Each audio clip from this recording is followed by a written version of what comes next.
குடும்ப வாழ்க்கைன்னு வரும் பொழுது ஆண் பெண் உறவுக்குள்ள வித்தியாசம் இருக்கிறது. வித்தியாசத்தை தெரிந்து வித்தியாசத்தை புரிந்து செயல்படவில்லைன்னா சக்ஸஸாக வாழ முடியாது. கணவனுடைய நீடு என்ன, மனைவியோட நீடு என்னன்னு கண்டுபிடிச்சு உங்களுக்கு பிடிக்குது பிடிக்கல அதெல்லாம் மேட்டரே கிடையாது. அவர் சக்ஸஸாக இருக்கணும், அந்த பெண் சக்ஸஸாக இருக்கணும்னா அந்த நீடு நீ கட்டாயம் சந்திச்சாகும்.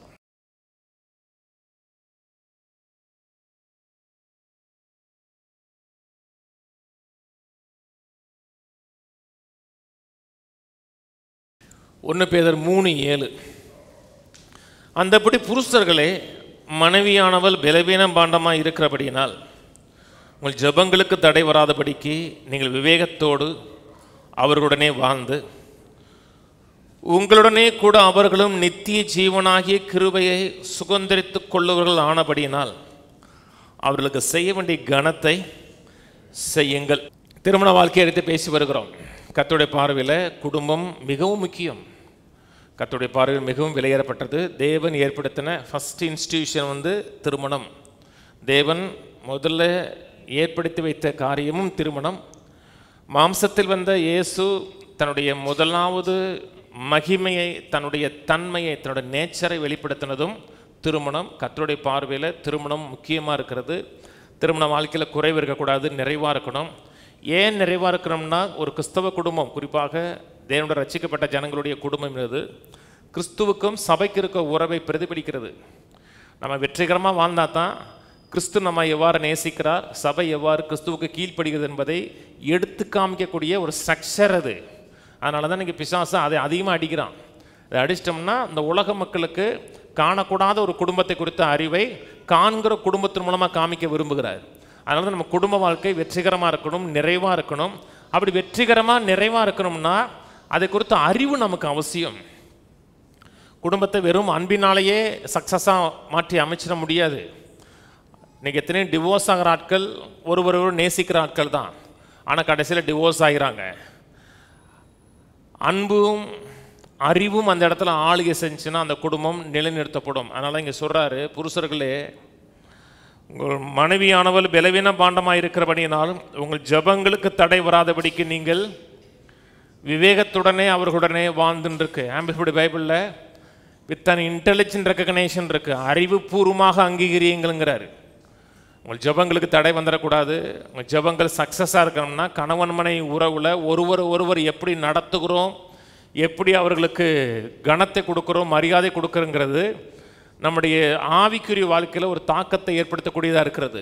இப்போ நான் ஜெபிக்கிறேன், நான் உங்களுக்கு ஜெபிக்கிறேன், மற்றவங்களுக்கு ஜெபிக்கிறேன். நான் ஜெபிக்கிற ஜெபத்துக்கு பதில் வரணும். இப்போ சில நேரத்தில் யாராவது செவ்வாய்க்கிழமை கூப்பிடுவாங்க, கூப்பிட்ட உடனே நாளைக்கு கூப்பிடுங்கமே, ஒரு நிமிஷம் அங்கே ஒரு நிமிஷத்தில் எதுவுமே பேச முடியாது. ஒரு நிமிஷத்தில் என்ன ஹலோ ஹவாரியோ அப்படி தான் பேச முடியும். அவங்களுக்கு விசாரிக்கணும், விசாரித்து நான் ஜெபம் பண்ணணும், அதுதான் கூப்பிட்றாங்க. என்கிட்ட நலம் விசாரிக்கிறதுக்கோ கூப்பிடல, அவங்களுடைய நலனுக்காக என்கிட்ட கூப்பிட்றாங்க. அப்போ அவங்களுக்கு நான் பண்ணுற ஜெபத்துக்கு அது பலனுள்ளதாக இருக்கணும்னா நான் என் மனைவியோடு வாழ்கிறதுக்கும் அவங்க பண்ணுற ஜெபத்துக்கும் கனெக்ட் பண்ணுறாருங்க.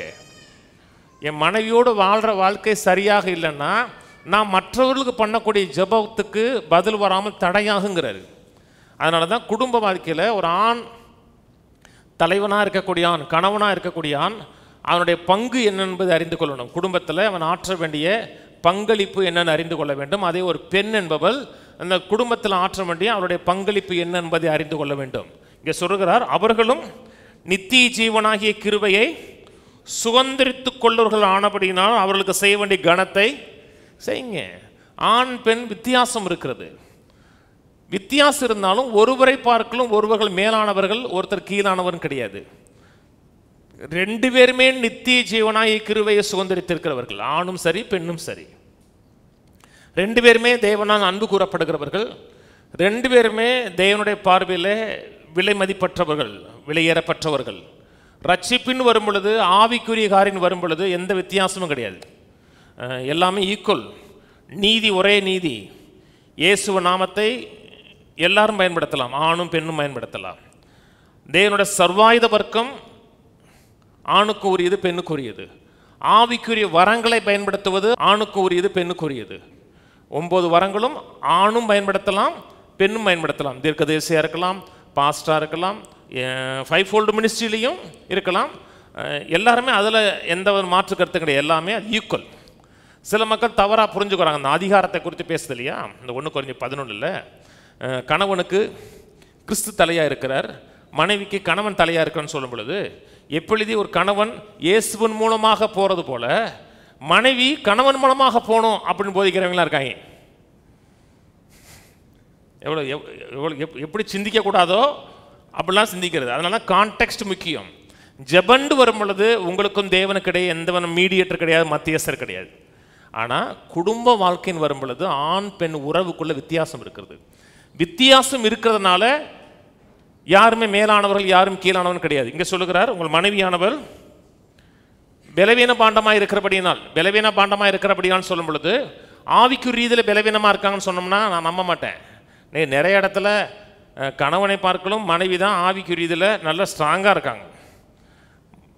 நிறைய இடத்துல, எல்லா இடத்துலையும் சொல்லலை, நிறைய இடத்துல. ஆனால் கணவன் தான் ஸ்ட்ராங்காக இருக்கணும், ஆனால் மனைவி ஸ்ட்ராங்காக இருக்காங்க. 2 பேருமே ஆவிக்குரியதை ஸ்ட்ராங்காக இருக்கணும்.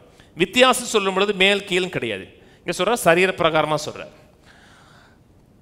சரீர பிரகாரம் மட்டுமல்ல, உணர்வு பூர்வமாகவும் அறிவுபூர்வமாகவும் நம்முடைய பாடியில் இருக்கிற கெமிக்கல் ஸ்ட்ரக்சரின் அடிப்படையிலையும் ஆண் பெண் வித்தியாசமானவர்கள். எல்லா ரீதியிலும் வித்தியாசமானவர்கள். சரீர பிரகாரமான வரும் பொழுது எல்லாருமே வித்தியாசமானவர்கள். நம்முடைய ஆணுடைய சரீரத்தில் டெஸ்ட்ராஸ்ட்ரான் ஒரு கெமிக்கல் இருக்குது. டெஸ்ட்ராஸ்ட்ரான் ஒரு கெமிக்கல் ஆணுடைய சரீரத்தில் இருக்குது, பெண்ணுடைய சரீரத்தில் இருக்குது. ஆணுடைய சரீரத்தில் அது அதிகமாக இருக்குது டெக்ஸ்ட்ராஸ்ட்ரான். டெக்ஸ்ட்ராஸ்ட்ரான் தான் செக்ஸுவல் லைஃபுக்கு முக்கியமானது. ஒரு ஆணுக்கு, ஆண்களுக்கு முடி வளருது பார்த்தீங்களா, முகத்தில் முடி வளர்றது, தாடி வளர்றது தான் அவங்களோட சரீரத்தில் டெக்ஸ்ட்ராஸ்ட்ரான் அதிகமாக இருக்கிறதுனால வரக்கூடியது. சில பெண்களுக்கு வந்துச்சுன்னா அவங்க பாடியில் கொஞ்சம் எக்ஸ்ட்ரா இருக்குதுன்னு அர்த்தம். நான் சொன்னது புரியுதாங்க? கெமிக்கலாகவும் வித்தியாசமானவர்கள். அதே போல் பெண்ணுக்கு ஈஸ்ட்ரோஜன் தான் அதிகம், ஆணுக்கும் இருக்குது. ஆனால் பெண்ணுடைய சரீரத்தில் ஈஸ்ட்ரோஜன் அதிகம். அதுவும் ஒரு செக்ஸுவல் காரியத்தை தூண்டக்கூடிய ஒரு கெமிக்கல். அது மட்டும் இல்லை, சரீரப்பிரகமாக இருக்குது பார்த்தீங்களா. ஒரு ஆணுடைய மசிலை பார்க்கலும் பெண்ணுடைய மசில் கம்மி. அதாவது எடையை நான் சொல்கிறது வெயிட்டை சொல்லலை, மசில் ஸ்ட்ரென்த்து. பெண்ணுக்கு 30 இருக்குது, ஆணுக்கு 40 இருக்குது. எலும்போடு சேர்க்கும் பொழுது பெண்ணுக்கு 40 இருக்குது, ஆணுக்கு 55 இருக்குது. அப்போ சரீரப்பிரகாரமாகவும் ஆணுடைய தசை பலம் உள்ளது, எலும்பு பலம் உள்ளது. மற்ற பெண்ணு குண்டா இருக்காங்கன்னா அதுக்கெல்லாம் கொழுப்புன்னு சொல்லும்போது நான் சொல்றது சரீரத்தில் இருக்க கொழுப்பு. நான் சொல்றது புரியுதுங்க இல்லையா? அந்த சதையில் தசை நார்கள் இருக்கு இல்லையா, அதில் கிளைக்கோஜன் அதிகமாக இருக்குங்கிறாங்க. கிளைக்கோஜனுங்கிறது என்னென்னா, இந்த ரத்தத்தில் சர்க்கரை இருக்குது பார்த்தீங்களா, அதனுடைய நார் அந்த தசை அதிகமாக இருக்கிறதுனால கிளைக்கோஜனை அந்த தசை பிடிச்சி வச்சுக்குங்கிறான். ரத்தத்திலே இல்லாமல் தண்ணி இருக்குல்லங்க, நான் எவ்வளோ தூரம் தசை இருக்கிறதோ அந்தளவுக்கு பாடி தண்ணியும் பிடிச்சி வச்சுருக்கோம். சொல்கிறது புரியுதுங்களே? நம்முடைய டோட்டல் வெயிட்டில் 70% தண்ணி தான். நான் சொன்னது புரியுதுங்களா? தண்ணின்னா தண்ணியாக இருந்தது, அதோட தசையும் சேர்ந்துருக்கும். அதில் குளுக்கோஜன் அந்த என்ன சொல்கிறது, அந்த தசைக்குள்ளே பிடிச்சி வச்சிருக்கிறதுனால ஆண்களுக்கு சர்க்கரை வியாதி வர்றது கம்மிங்கிறாங்க.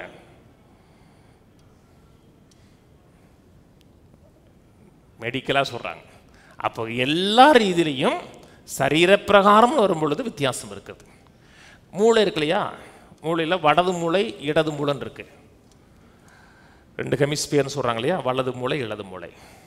ஒரு ஆணுக்கு இடது மூளை தான் டக்குன்னு முதல்ல வேலை செய்யும், பெண்ணுக்கு வலது மூளை முதல்ல வேலை செய்யும். இடது மூளையில் லாஜிக்கல், அதாவது ஸ்டெப் பை ஸ்டெப்பாக சிந்திச்சு செயல்படக்கூடியது இடது மூளையில் இருக்கும். பெண்ணுடைய மூளை இல்லைன்னு கிடையாது, அவங்களுக்கு இருக்குது. ஆனால் முதல்ல அது வேலை செய்யணும்னா ஆணுக்கு ஒரு காரியத்தை சிந்தித்து ஸ்டெப் பை ஸ்டெப்பாக சிந்திக்கக்கூடியது ஆணுக்கு இருக்கும். பெண்ணுக்கு இருக்குன்னா பெண்ணுக்கு அறிவுபூர்வமான காரியங்கள் முதல்ல வேலை செய்யும். சொன்னது புரியுதுங்களா? அறிவுபூர்வம் மட்டுமல்ல, அதை ஸ்டெப் பை ஸ்டேஷன். அது மட்டும் இல்லை, இன்ஃபர்மேஷன் வரும் பொழுது அந்த இவனுக்கு வந்து லாஜிக்கு தான் இருக்கும். இன்ஃபர்மேஷன் வந்து உனக்கு வந்து வலது மூலையில் தான் இன்ஃபர்மேஷன் அதிகமாக இருக்குங்கிறாங்க. இன்ஃபர்மேஷன் வந்து இவனுக்கு வந்து மெதுவாக தான் வரும். ஏன்னா அந்த ரெண்டு மூளை இருக்குல்ல, ரெண்டு மூளைக்கு நடுவில் நரம்புகள் போங்கிறாங்க. பெண்ணுக்கு தான் அது ஃப்ளோ நல்லா இருக்குங்கிறாங்க, வலது மூளைக்கும் இடது மூளைக்கும். அதனால தான் சண்டை போடும்போது பெண்ணுக்கு தான் வார்த்தைகள் சரளமாக வரும். இன்ஃபர்மேஷன் இங்கேருந்து பாஸ் ஆகும். இதெல்லாம் வந்து சயின்டிஃபிக்காக பேசுகிறாங்க. இன்ஃபர்மேஷன் வந்து சரட்டுன்னு பாஸ் ஆகும். நமக்கு வந்து ஒன்று யோசிக்கிறதுக்குள்ள அவங்க 4 இன்ஃபர்மேஷன் சொல்லுவாங்க. ஏன் இன்ஃபர்மேஷனா நம்முடைய ஸ்ட்ரக்சர் அப்படி தான் இருக்குது. நம்ம பேசும்போது அப்படியே பேச மாட்டோம், லாஜிக்காக பேசுவோம். நம்ம தெரியுமா, லாஜிக்னா யோசித்து பேசுவோம். அவங்க ஏன்னா நமக்கு அதான் முதல்ல ப்ரிடாமினண்ட்டாக வரும். அப்போ ஆண் பெண் எடுத்த எல்லா இதுலேயும் சரீர பிரகாரமாக வித்தியாசமானவர்கள். ஒரு வெயிட் லிஃப்ட் பண்ணால் கூட, வெயிட் லிஃப்டிங்கில் பெண்களுக்கு கொடுக்கக்கூடிய வெயிட் லிஃப்டிங் அளவு வேறு, ஆணுக்கு கொடுக்குற வெயிட் லிஃப்டிங் அளவு வேறு. ஏன்னா அவங்களுடைய சரீரம் வித்தியாசமானது, அவர்கள் உணர்வுபூர்வமாக வித்தியாசமானவர்கள், சிந்திக்கிற காரியத்தில் வித்தியாசமானவர்கள். நீங்கள் வித்தியாசத்தை புரிந்து கொண்டு நடக்கவில்லை என்றால் நீங்கள் சக்ஸஸாக வாழ முடியாது. ஒரு கணவன் தன்னை மாதிரியே மனைவியை நினச்சி வாழ்ந்தான்னா சக்ஸஸாக வாழ முடியாது. அதே போல் ஒரு மனைவி தன்னை போலவே கணவனை நினைத்தாலும் சக்ஸஸாக வாழ முடியாது. சரீர பிரகாரமாக வித்தியாசமானவர்கள், அவருடைய விருப்பங்கள் வித்தியாசமானது, அவங்களுடைய விருப்பம் எதை விரும்பலாம் அதுவும் வித்தியாசம், எல்லாரும் இதில் வித்தியாசம். அது மட்டும் இல்லை, ஒவ்வொரு ஆணும் வித்தியாசமானவங்க. ஆண் ஒரே மறுப்பு கிடையாது. வீட்டில் ட்வின்ஸ் பிறக்கிறாங்க தெரியுமா, ரெட்டை குழந்தைகள், பார்க்க தான் ஒன்று, கேரக்டர் வித்தியாசம். இந்த வித்தியாசத்தை என்னைக்கு புரிந்து நடக்கிறோமோ அன்னைக்கு தான் குடும்பம் சக்ஸஸாக இருக்கும். இதை பற்றி பேசும் பொழுது ஆணுடைய ரோல் என்ன, பெண்ணுடைய ரோல் என்னன்னு பார்த்தோம். கணவனுடைய பங்கு என்ன, மனைவியுடைய பங்கு என்னன்னு பார்த்தோம். உனக்கு கணவனுடைய பிரதானமான ரோல் அந்த குடும்பத்துக்கு தேவையான எல்லா காரியங்களையும் அவன் சப்போர்ட் பண்ணுறவனா இருக்கணும். குடும்பத்துக்கு தேவையான அனைத்தையும், அன்பு, சந்தோஷம், சமாதானம், பொருளாதார உதவி அத்தனையும் அவன் தான் சப்போர்ட் பண்ணணும். வெளியே போய் வேலை செய்யுது, குடும்பத்துக்கு தேவையான அத்தனை பொருளாதார காரியங்களையும் சந்திக்க வேண்டியது அவனுடைய வேலை. அவன் தான் அப்படி தான் கர்த்தர் முதல்ல வச்சார். அவனை பண்படுத்தி அவனுக்கு ஒரு தோட்டத்தை வச்சு அதை பண்படுத்தவும் காக்கவும் வச்சார். அவனுக்கு தான் கொடுத்த முதல் வேலை இல்லையா? அப்போ பெண்கள் வெளியே வேலை பார்க்கக்கூடாதா? வேலை பார்க்கலாம். பெண்கள் வேலை பார்க்கக்கூடாதா அப்படி பைபிள் சொல்லலை. பெண்களுடைய ப்ரையாரிட்டி, முன்னுரிமைன்னு சொல்லும் பொழுது பெண்கள் வெளியே வேலை செய்வதை பார்க்கலாம், பெண்கள் வந்து குடும்பத்தில் வேலை செய்யணும். வாசிப்போம். தீத்து போகும், தீத்து 2ஆம் அதிகாரம், தீத்து 2:5 வாசிப்போம். தெரிந்த புத்தி உள்ளவர்களும் கற்புள்ளவர்களும் வீட்டில் தரித்திருக்கிறவர்களும் நல்லவர்களும். இங்கே பெண்களை குறித்து பேசும் பொழுது தெளிந்த புத்தி உள்ளவர்கள் கற்புள்ளவர்களும் வீட்டில் இருக்கிறவங்கன்னா அடுப்படியிலே இருப்பாங்கன்னு சொல்லலை. அவங்களுடைய பிரதானமான காரியம் அவங்க குடும்பத்தை அவங்க மேனேஜ் பண்ணணும், குடும்பத்தை நடத்தணும். குடும்பம் தான் அவங்களோட முன்னுரிமை. சமயத்திலோட சொன்னேன், ஒரு யூடியூப்பில் தான் பார்த்தேன், யூடியூப்லேயே சம்திங் எது இதில் ஒரு டெப்டி தாசில்தார், அந்த அம்மா சொல்லுது, எனக்கு தாசில்தாராக இருக்க விரும்பலை, என் குடும்பத்தை நடத்த விரும்புகிறேங்குது. ஒவ்வொரு பெண்ணுக்கும் எவ்வளோ பெரிய கம்பெனியில் சிஇஓவாக இருந்தால் கூட அவங்களோட மனதில் இருக்க ப்ரையாரிட்டி என்னதுன்னா கணவன், பிள்ளைகள். அப்படித்தான் அவங்கள வச்சிருக்கிறார், அதுதான் அவங்களோட ப்ரையாரிட்டி. நீதிமொழி 31 வாங்க. நீதிமொழி 31 ஒரு குணசாலியான ஸ்திரீ என்பதை குறித்து பேசுகிறது. குணசாலியான ஸ்திரீன்னா அழகுள்ள ஸ்திரீ அப்படின்னு மட்டும் கிடையாது, அழகு முக்கியம்தான். எத்தனை பெண்கள் அழகாக இருப்பாங்க, ஆனால் மூளை இல்லாத பெண்களாக இருப்பாங்க. அந்த அழகுக்கும் அவங்க அறிவுக்கும் சம்பந்தமே இருக்காது இல்லையா? அதனால தான் இந்த உலகத்தை, இந்த உலகலை பட்டம் கொடுக்குறாங்க தெரியுமா? வெறும் அழகை மச்சும் கொடுக்க மாட்டாங்க, கேள்வி கேட்பாங்க. அதுலேயும் சில வந்து மதியானமாக பதில் சொல்லுங்கள், நல்ல ப்ரில்லியண்ட்டாக பதில் சொன்னால் தான் அதை அழகு பட்டம் கொடுப்பாங்க. அழகை மட்டும் வச்சு கிடையாது, கடைசியில் கேள்வி கேட்பான். அந்த கேள்வியில் வின் பண்ணத்தான் அந்த அழகு பட்டம் கொடுப்பான். அதனால் ரொம்ப அழகாக இருக்காங்க, குணசாலியும் கிடையாது, கேரக்டர் முக்கியம். வாசிப்போம் 10ஆம் வசனம். குணசாலியான ஸ்திரியை கண்டுபிடிப்பவன் யார்? அவள் விலை முத்துக்களை பார்க்கலும் உயர்ந்தது. அவருடைய விலை வந்து முத்தை பார்க்கலும் பொன்னை பார்க்கலும் உயர்ந்தது. அதனால தான் குணசாலியான ஸ்திரீகளை கண்டுபிடிப்பது கொஞ்சம் கஷ்டம். எல்லாருமே குணசாலியான ஸ்திரியாக இருக்கணும். அதனால தான் அதை கண்டுபிடிப்போ கஷ்டம் இருக்கு. முத்து எல்லா இடத்துலையும் கிடைப்பது கிடையாது, வைரம் எல்லா இடத்துலையும் கிடைப்பது கிடையாது. அது வந்து ரேர். அதனால் இந்த சர்ச்சில் இருக்க எல்லாருமே ரேர் பீஸாக இருக்கணும் இல்லையா? எத்தனை சர்ச் இருந்தால் கூட நீங்கள் ரேர் உமனாக இருக்கணும், முத்தாக இருக்கணும், வைரமாக இருக்கணும். இல்லை பசங்க வளர்ந்த சூழ்நிலை சரியில்லை, அதுக்கு முத்தமாக இருக்கிறதுக்கு சம்மந்தமே கிடையாது. முத்து வந்து ஒரு கடினமான சூழ்நிலை தான் முத்து உருவாக்குது. வைரம் அழுத்தத்தின் கீழே தான் வைரம் உருவாக்குது. உங்கள் குடும்ப சூழ்நிலை எப்படி இருந்தாலும் சரி, தாய் தகப்பன் எப்படி இருந்தாலும் சரி, நீங்கள் நல்ல முத்தாக வைரமாக உருவாக்கப்பட முடியும். கீழே 12ஆம் வசனத்தில் வாசிப்போம். அவள் உயிரோடு இருக்கிற நாளெல்லாம் அவனுக்கு தீமை அல்ல, நன்மையை செய்கிறாள். ஆட்டுமயிரையும் சணலையும் தேடி தன் கையினால் உற்சாகத்தோட வேலை செய்கிறார். அவள் வீட்டுக்குள்ளே இருப்பான்னு சொல்லலை. அவள் வந்து வீட்டுக்குள்ளே இருப்பா, சமையல் பண்ணுவா, துவைப்பா, வேற ஒன்றும் செய்ய மாட்டான்னு சொல்லலை. அவள் ஆட்டுமயிரையும் சணலையும் தேடி போறா. டெலிபரட்டாக எந்த இடத்துல ஆட்டு மயிர் கிடைக்கும், எந்த இடத்துல சணல் கிடைக்கும் தேடி தன் கையினாலே உற்சாகத்தோடு வேலை செய்கிறா. வெளியே போய் பிஸ்னஸ் பண்ணுவதற்கு எந்த இடத்துல உள் கிடைக்கும், கம்பளி செய்வதற்கு எந்த இடத்துல லினன் கிடைக்குன்னு பார்த்து அதை தேடி வந்து உற்சாகத்தோடு செய்கிறா. ஏன்னா இந்த குணசாலியான ஸ்திரீங்கிற வார்த்தையை விட இந்த குணசாலினாவே எஃபிஷியன்ட்னு அர்த்தம். திறமசாலி மட்டும் இல்லை, அறிவாளி மட்டும் இல்லை, அவள் கேபபிள் லேடி. ஒரு காரியத்தை கையில் கொடுத்தோம்னா திறன்பட செய்யக்கூடிய ஒரு லேடி. பெண்கள் அப்படித்தாங்க இருக்கணும். பெண்கள்லாம் வீட்டுக்குள்ளேயே அடைஞ்சு கிடக்கூடாதுங்க. எந்த ஒரு காரியம் கையில் கொடுத்தோ அது திறன்பட செய்யணும். இந்த பெண் வந்து ஆட்டு மயிரையும் சணநூலையும் தேடி போகிறா. வெளியே போய் பிஸ்னஸ் பண்ண போகிறா.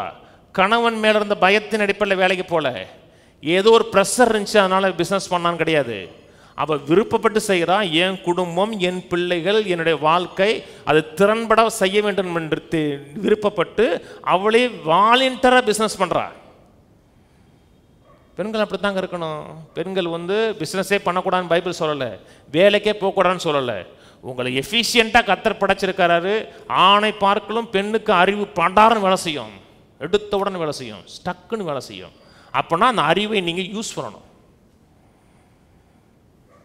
சொல்லுறது புரியுதுங்களா? இப்போ போகிறா, என் குடும்பம் என்னுடைய பிள்ளைகள் நினச்சி வாஞ்சையோடு செய்கிறா. அப்புறம் சொல்லுது 14ஆம் வசனம், அவள் வியாபார கப்பலை போல இருக்கிறாள், தூரத்திலிருந்து தன் ஆகாரத்தை கொண்டு வருகிறா. அவள் வந்து சொகுசாக வீட்டில் உட்காந்துருக்காருன்னு சொல்லலை, ஷோரூமில் இருக்க காரை போல இருக்கான்னு சொல்லலை. வியாபார கப்பல்னா பல இடத்துக்கு போகணும், எத்தனையே அடி விழுகும், காற்று புயல் எத்தனை காரியம் இருந்தாலும் அத்தனையும் தாங்கி ஃபேமாக இருக்கா. சில பெண்கள் பாருங்க, சின்ன ஒரு காரியம் பண்ணால் கூட கொச்சுன்னு அழுவாங்க தெரியுமா? யாரோ ஒருத்தவங்க பேசிடக்கூடாது, திட்டிடக்கூடாது, உடனே அழுவாங்க. அது குணசாலி கிடையாது. ஸ்ட்ராங்காக இருக்கணும். எவ்வளோ பிரச்சனைகள், எவ்வளோ போராட்டங்கள் வந்தால் கூட அத்தனையும் தாங்கி நின்று ஃபேஸ் பண்ணக்கூடிய லேடி இருக்க முடியுங்க, இருக்கலாம். இந்த காஃபி டேன்னு ஒரு பிஸ்னஸ் இருக்குது பார்த்தீங்கன்னா, அவருக்கு வந்து நிறைய சொத்து. அந்த மனுஷனுக்கு சில 1000 கோடி 100 கோடி சம்திங் கடன் வாங்கினதுனால ஒரு ஆற்றுல குளிஞ்சு சூசைட் பண்ணிட்டார். நிறைய சொத்தை வித்தாவே கடன் அடைச்சிடலாம், அதனால மேனேஜ் பண்ண முடியல, செத்து போயிட்டார். அவங்க மனைவி அத்தனையும் ஓவர்டேக் பண்ணி அதை எடுத்து இன்னைக்கு வந்து சக்ஸஸாக காஃபி டே திரும்பி ஓடுது. ஏன்? ஒரு பெண். கணவர் செத்து போயிட்டாரு, அவ்வளோதான், கம்பெனி மூடலைங்க. காஃபி டேயில் திரும்பி அந்த லாஸாக இருந்தது திரும்பி மேலே கொண்டு வந்திருக்காங்க. அந்த ஒரு வேலைக்காரன் கூட வெளியே அனுப்பலை, திரும்பி அத்தனை பிரான்சைஸ் சக்ஸஸ் எல்லாம் ஓடுது. ஏன்? அவங்க வியாபார கப்பல் மாதிரி இருக்கணும். அதான் குணசாலியான ஸ்திரீங்க. ஒரு கடவுள் அறியாத பெண்ணே அப்படி இருந்துச்சுன்னா எனக்கு ரசிக்கப்பட்டிருக்கீங்க, கர்த்தரோட ஞானம் இருக்குது, கர்த்தரோட அறிவு இருக்குன்னா, சும்மா வீட்லேயும் முடங்கி கிடந்துக்கிட்டு சமைச்சிட்டு அப்புறம் உட்காந்து டிவியை பார்த்துக்கிட்டு நாடகத்தை பார்த்துக்கிட்டு இருந்தீங்கன்னா நீங்கள் குணசாலியான ஸ்திரீ இல்லை, இஸ்திரி. நீங்கள் இஸ்திரின்னு சொல்லும் பொழுது கேரளா அந்த ஸ்ரீலங்காவில் அப்படி தான் சொல்கிறாங்க. இஸ்திரியானவள் அப்படி தான் வாசிப்பாங்க. நம்ம தான் ஸ்திரியானவள் வாசிக்கிறோம். அவங்க வந்து இஸ்திரியானவள். நீங்கள் இஸ்திரி மாதிரி தான் இருக்கீங்க. கீழே 15, இருட்டோடே எழுந்து தன் வீட்டாருக்கு ஆகாரம் கொடுத்து தன் வேலைக்காரிகளுக்கு, சோம்பேறி கிடையாதுங்க அவ, தேடி போறா. தேடி போறது மட்டுமில்ல, சூரியனுக்கு முன்னாடி எழுந்துறா. அவ இருட்டோட எழுந்திருக்கிறா. 4 மணி 5 மணிக்கு எந்திரிக்கிறா. சோம்பேறி 10 மணிக்கு எந்திரிக்கும், 9:30 மணிக்கு எந்திரிக்கும். காலையில் எந்திரிச்சு வீட்டாருக்கு ஆகாரம் கொடுத்து தன் வேலைக்காரிகளுக்கு படி அளக்கிறா. லீடர்ஷிப் குவாலிட்டி இருக்கு. கீழே இருக்கிற வேலைக்காரிகளுக்கு என்ன வேலை செய்யணும், எங்கே போகணும், என்னென்ன வேலை செய்ய வேண்டியிருக்குன்னு சொல்லி ஒரு லீடர்ஷிப் குவாலிட்டியாக இருந்து அதை அட்மினிஸ்ட்ரேட் பண்ணுறாவ. பெண் அப்படி இருக்கணுங்க. அது நீங்கள் ரசிக்கப்பட்டிருக்கீங்கன்னா சும்மா கோலம் மாதிரி இருக்கக்கூடாது. அத்தனை பேருக்கும் வீட்டு செய்ய வேண்டிய வேலையும் செய்கிறா. வீட்டை நெக்லெக்ட் பண்ணவே இல்லை. இந்த பெண்ணை கொடுத்து பாருங்கள், பிஸ்னஸ் பண்ணிகிட்டே இருப்பான், ஆனால் வீடு அவள் கூட வந்துகிட்டே இருக்கும். வீடை நெக்லெக்ட் பண்ணலை, வீட்டுக்காரங்களை நெக்லெக்ட் பண்ணலை, வேலை கொடுக்குறா, வேலை செய்ய சொல்லுவா. வேலை செய்ய சொல்கிறது மட்டும் இல்லை, வேலை செய்ய தெரியலன்னா செஞ்சு காமிப்பா. அப்போ அவளுக்கு அதில் எஃபிஷியன்ட் லேடி. சோம்பேறி கிடையாது. சில சோம்பேறிகள்லாம் இருக்கும், காலைல வந்து டிஃபன் வைக்காது, இங்கே போய் வெளியே சாப்பிட்டுக்குங்க, ஏன் எனக்கு கொஞ்சம் டயர்டாக இருக்குங்க, வைக்கணும். இன்னும் சொல்கிறேங்க, நீங்கள் சோம்பேறியாக இருந்தீங்கன்னா கர்த்தருடைய சமூகத்தில் நேரம் செலவிக்கக்கூடிய ஆளாக இருக்க மாட்டீங்க. நான் கண்டுபிடிச்சதில் நான் பல காரியங்களை பார்த்து ஒரு முடிவு சொல்கிறேன். எந்த விதமான சோம்பேறியான லேடியும் ஆவிக்குரிய காரியத்தில் எஃபிஷியன்ட்டே கிடையாது. யார் சுறுசுறுப்பாக இருக்காங்களோ அவங்க தான் ஸ்பிரிச்சுவலான காரியத்தில் எஃபிஷியண்ட்டாக இருக்காங்க. நீங்கள் என்ன, நான் சொன்னதை மனதில் வச்சுட்டு நீங்கள் யாருன்னாலும் செக் பண்ணி பார்த்துக்குங்க, அதான் நிஜம். லேட்டாக தூங்காதீங்க, சீக்கிரமாக தூங்குங்க. காலைல இருட்டோடு எழுந்திருந்துச்சு வீட்டு காரியங்களை செய்யுங்க, கணவனுக்கு செய்ய வேண்டிய காரியங்களை செய்யுங்க, பிள்ளைகளுக்கு வேண்டிய காரியங்களை செய்யுங்க. அதே நேரத்தில் உங்களுக்கு இருக்க திறமைகளை வீணாக்கிறாதீங்க.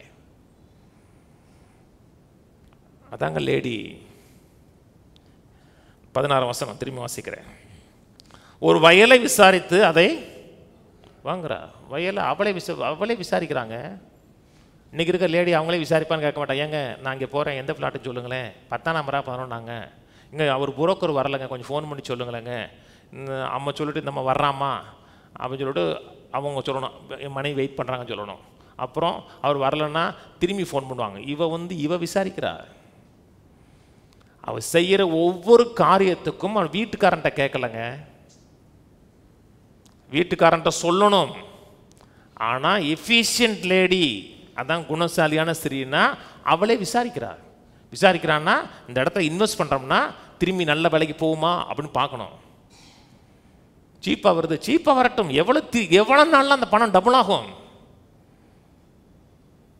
சொல்றது புரியுதுங்களாங்க? பெண்கள்லாம் ரியல் எஸ்டேட் பண்ணணுங்க அப்படின்னு, ரியல் எஸ்டேட் பண்ணணும், பிஸ்னஸ் லேடியாக இருக்கணும். விசாரிக்கிறா, வாங்குறா. சில பெண்ணுக்கு பாருங்கள், ரோட்டில் போகிற பேக்கு மாதிரி விற்று ஏமாற்றி கொடுத்து போயிடுவான். அது ஒன்றுமே ஒர்த்து இருக்காது, விற்றுட்டு போயிடுவான். அப்படின்னா நீங்கள் அவ்வளோ பிரில்லியண்ட்டாக இருக்கீங்கன்னு அர்த்தம். அவளை ஏமாத்துறது கஷ்டம். அதான் எஃபிஷியன்ட் லேடி, கேபபிள் லேடி. விசாரிக்கிறா, வாங்குறா, வாங்கிட்டு தரசா போடுறான்னு சொல்லலை. அடுத்த வசனம் சொல்லுது, 16 தன் கையின் சம்பாத்தியத்தினால் திராட்சை தோட்டத்தை, ஒரு லேண்டை வாங்குறா, அதே நேரத்தில் அக்ரிகல்ச்சர் பிஸ்னஸ் பண்ணுறாவ. அந்த லேண்டை சும்மா போடலைங்க, அதில் ஒரு தோட்டத்தை நடுறா, அதில் திராட்சை பழத்தை வைக்கிறா. இப்படிப்பட்ட ஒரு பெண்ணை நீங்கள் கல்யாணம் பண்ணியிருந்தீங்கன்னா நீங்கள் வந்து பாக்கியவான் தான். சான்ஸே கிடையாது. ஸ்பிரிச்சுவலும் ஸ்ட்ராங்கு, வீட்டு காரியத்தையும் பெர்ஃபெக்டாக நடத்துகிறா, அதே நேரத்தில் வெளியும் போய் சொல்கிறா. தன் கணவனுக்கு அவள் வந்து ஆசீர்வாதமாக இருக்கா. வீண் செலவு பண்ண மாட்டா. கணவனுக்கு எந்த விதமான வீண் செலவு வைத்து கணவனுக்கு எந்த ப்ரெஷரும் வைக்காதவ. சில லேடிஸில் இருக்காங்க, நானே பார்த்துருக்கேன். இங்கேருந்து ஒரு 1 கிலோமீட்டர் தள்ளி போனால் பஸ் ஸ்டாண்ட் இருக்கும். பஸ் போகக்கூடிய பஸ் ரூட் இருக்கும், பஸ்ஸு போகும். வீட்டிலேருந்து அந்த 1 கிலோமீட்டர் போகிறதுக்கு ஆட்டோ பிடிச்சி போவாங்க. அவங்க ஒன்றும் பெரிய ரிச் லேடி கிடையாது, ஒரு நார்மல் லேடி. நடந்து போய் அப்படியே பஸ் ஏறி போகலாம். ஆனால் பஸ்லையும் ஏற மாட்டாங்க, வீட்டிலேருந்து போகிற இடத்த வர ஆட்டோ பிடிப்பாங்க. ஆட்டோ பிடிக்கிற அளவு கையில் காசு இருந்துச்சுன்னா ரைட்டு. எனக்கு தெரிஞ்சவங்களும் இருந்து அப்படியே ஆட்டோ பிடிச்சி இப்போ வந்து நடந்து போக முடியாத அளவுக்கு கையில் காசு கிடையாது, ஒன்றுமே இல்லாமல் போச்சு. கோடிக்கணக்கில் சொத்து இருந்துச்சு, இப்போ ஒன்றும் கிடையாது, நத்திங். ஏன்? அந்த ஸ்திரீ வந்து எஃபிஷியன்ட் கிடையாது. அந்த கணவனுக்கு அந்த மனைவி வந்து ஆசீர்வாதம் கிடையாது, பாரம் மாதிரி. நீங்கள் பாரமாக இருக்கக்கூடாதுங்க, ஆசீர்வாதமாக இருக்கணும். உங்களை கல்யாணம் பண்ணதுனால உங்களை சொத்து மாதிரி பார்க்கணும் அவர். திரும்பி வாசிக்கிறேன். ஒரு வயலை விசாரித்து அதை வாங்குகிறாள், தன் கையின் சம்பாத்தியத்தினால் திராட்சை தோட்டத்தை நாற்றாள். சொத்தாக இருக்கிற, ஆசீர்வாதமாக இருக்கிற, எதையுமே வீணாக்கினது கிடையாது, பணத்தை வீணாக்கினது கிடையாது, எல்லா அறிதலையும் சிறந்த விதத்தில் இருக்கிறார். 17, தன்னை பலத்தால் இடை கட்டி கொண்டு தன் கைகளை பலப்படுத்துகிறார். பலத்தால் ஸ்ட்ரென்த்தை இடை கட்டுறா. அவ சோர்ந்து படுக்கிற கிடையாது, முடங்கி படுக்கிற கிடையாது, தன்னை பலப்படுத்துகிறா. பலத்தால் தன்னை இடை கட்டிக்கொண்டு எவ்வளோ வேலை இருந்தாலும் சந்தோஷமாக செய்கிறார். எனக்கு எப்போ பார்த்தாலும் வெளியே போகிறக்கு பிடிக்கலைங்க, வேலை செய்ய பிடிக்கலைங்க, உடம்பே டயர்டாக இருக்குன்னா டாக்டரை பாருங்கள், நீரோபியான்னு ஏதாச்சும் இன்ஜெக்ஷன் போடுவாங்க. போட்டுக்கிட்டு எவ்வளோ சுறுசுறுப்பாக வேலை செய்யணுமோ வேலை செய்யுங்க. சமைச்சோம், இதை வீட்டு வேலை பார்த்தோம் அப்படின்னு போயிடாதீங்க. எஃபிஷியண்ட்டாக இருங்க, திறமசாலியாக இருங்க. உங்கள் கணவனுக்கு சப்போர்ட்டாக இல்லைங்க. கணவன் பிஸ்னஸ் பண்ணாருன்னா அந்த பிஸ்னஸில் நீங்கள் இன்வால்வ் ஆகுங்க. என்ன பிஸ்னஸ் பண்ணாலும் இன்வால்வ் ஆகுங்க. இன்வால்வ் ஆகி அறிவு இருக்குல்ல, அந்த அறிவை யூஸ் பண்ணுங்க. எதுக்கு படிச்சிங்க? அந்த அறிவை யூஸ் பண்ணுங்க. அறிவினால் உங்களை ஸ்ட்ரென்தன் பண்ணுங்க. இயேசுடைய டீமில் பெண்கள் இருந்தாங்களா? என்ன பண்ணாங்க? கூடயே போனாங்க, கூடயே போய் அவருக்கு சப்போர்ட்டாக இருந்தாங்க. உங்கள் கணவருக்கு என்ன பிஸ்னஸ் பண்ணாலும் கணவருக்கு சப்போர்ட் பண்ணுங்க.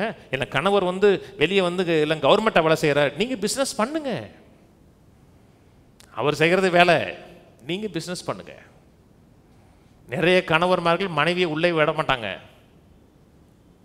உள்ளே விடுங்க, அறிவை சொல்லி கொடுங்க, அவளுக்கு ஒரு அறிவை யூஸ் பண்ணுங்க. கீழே வாசிப்போம். தன்னை பலத்தால் இடை கட்டி கொண்டு தன் கையை பலப்படுத்துகிறான்னா என்ன செஞ்சாலும் உற்சாகத்தோடு ஸ்ட்ரென்த்தோடு செய்கிறா. அவர் கை வந்து ஸ்ட்ராங்கான கை. ஸ்ட்ராங்கான கைன்னா அன்றைக்கி ஒரு 2 வாரத்துக்கு முன்னாடி தான் இங்கே செவ்வாய்க்கிழமை முடிச்சுட்டு இங்கே சாப்பிட போனேன்.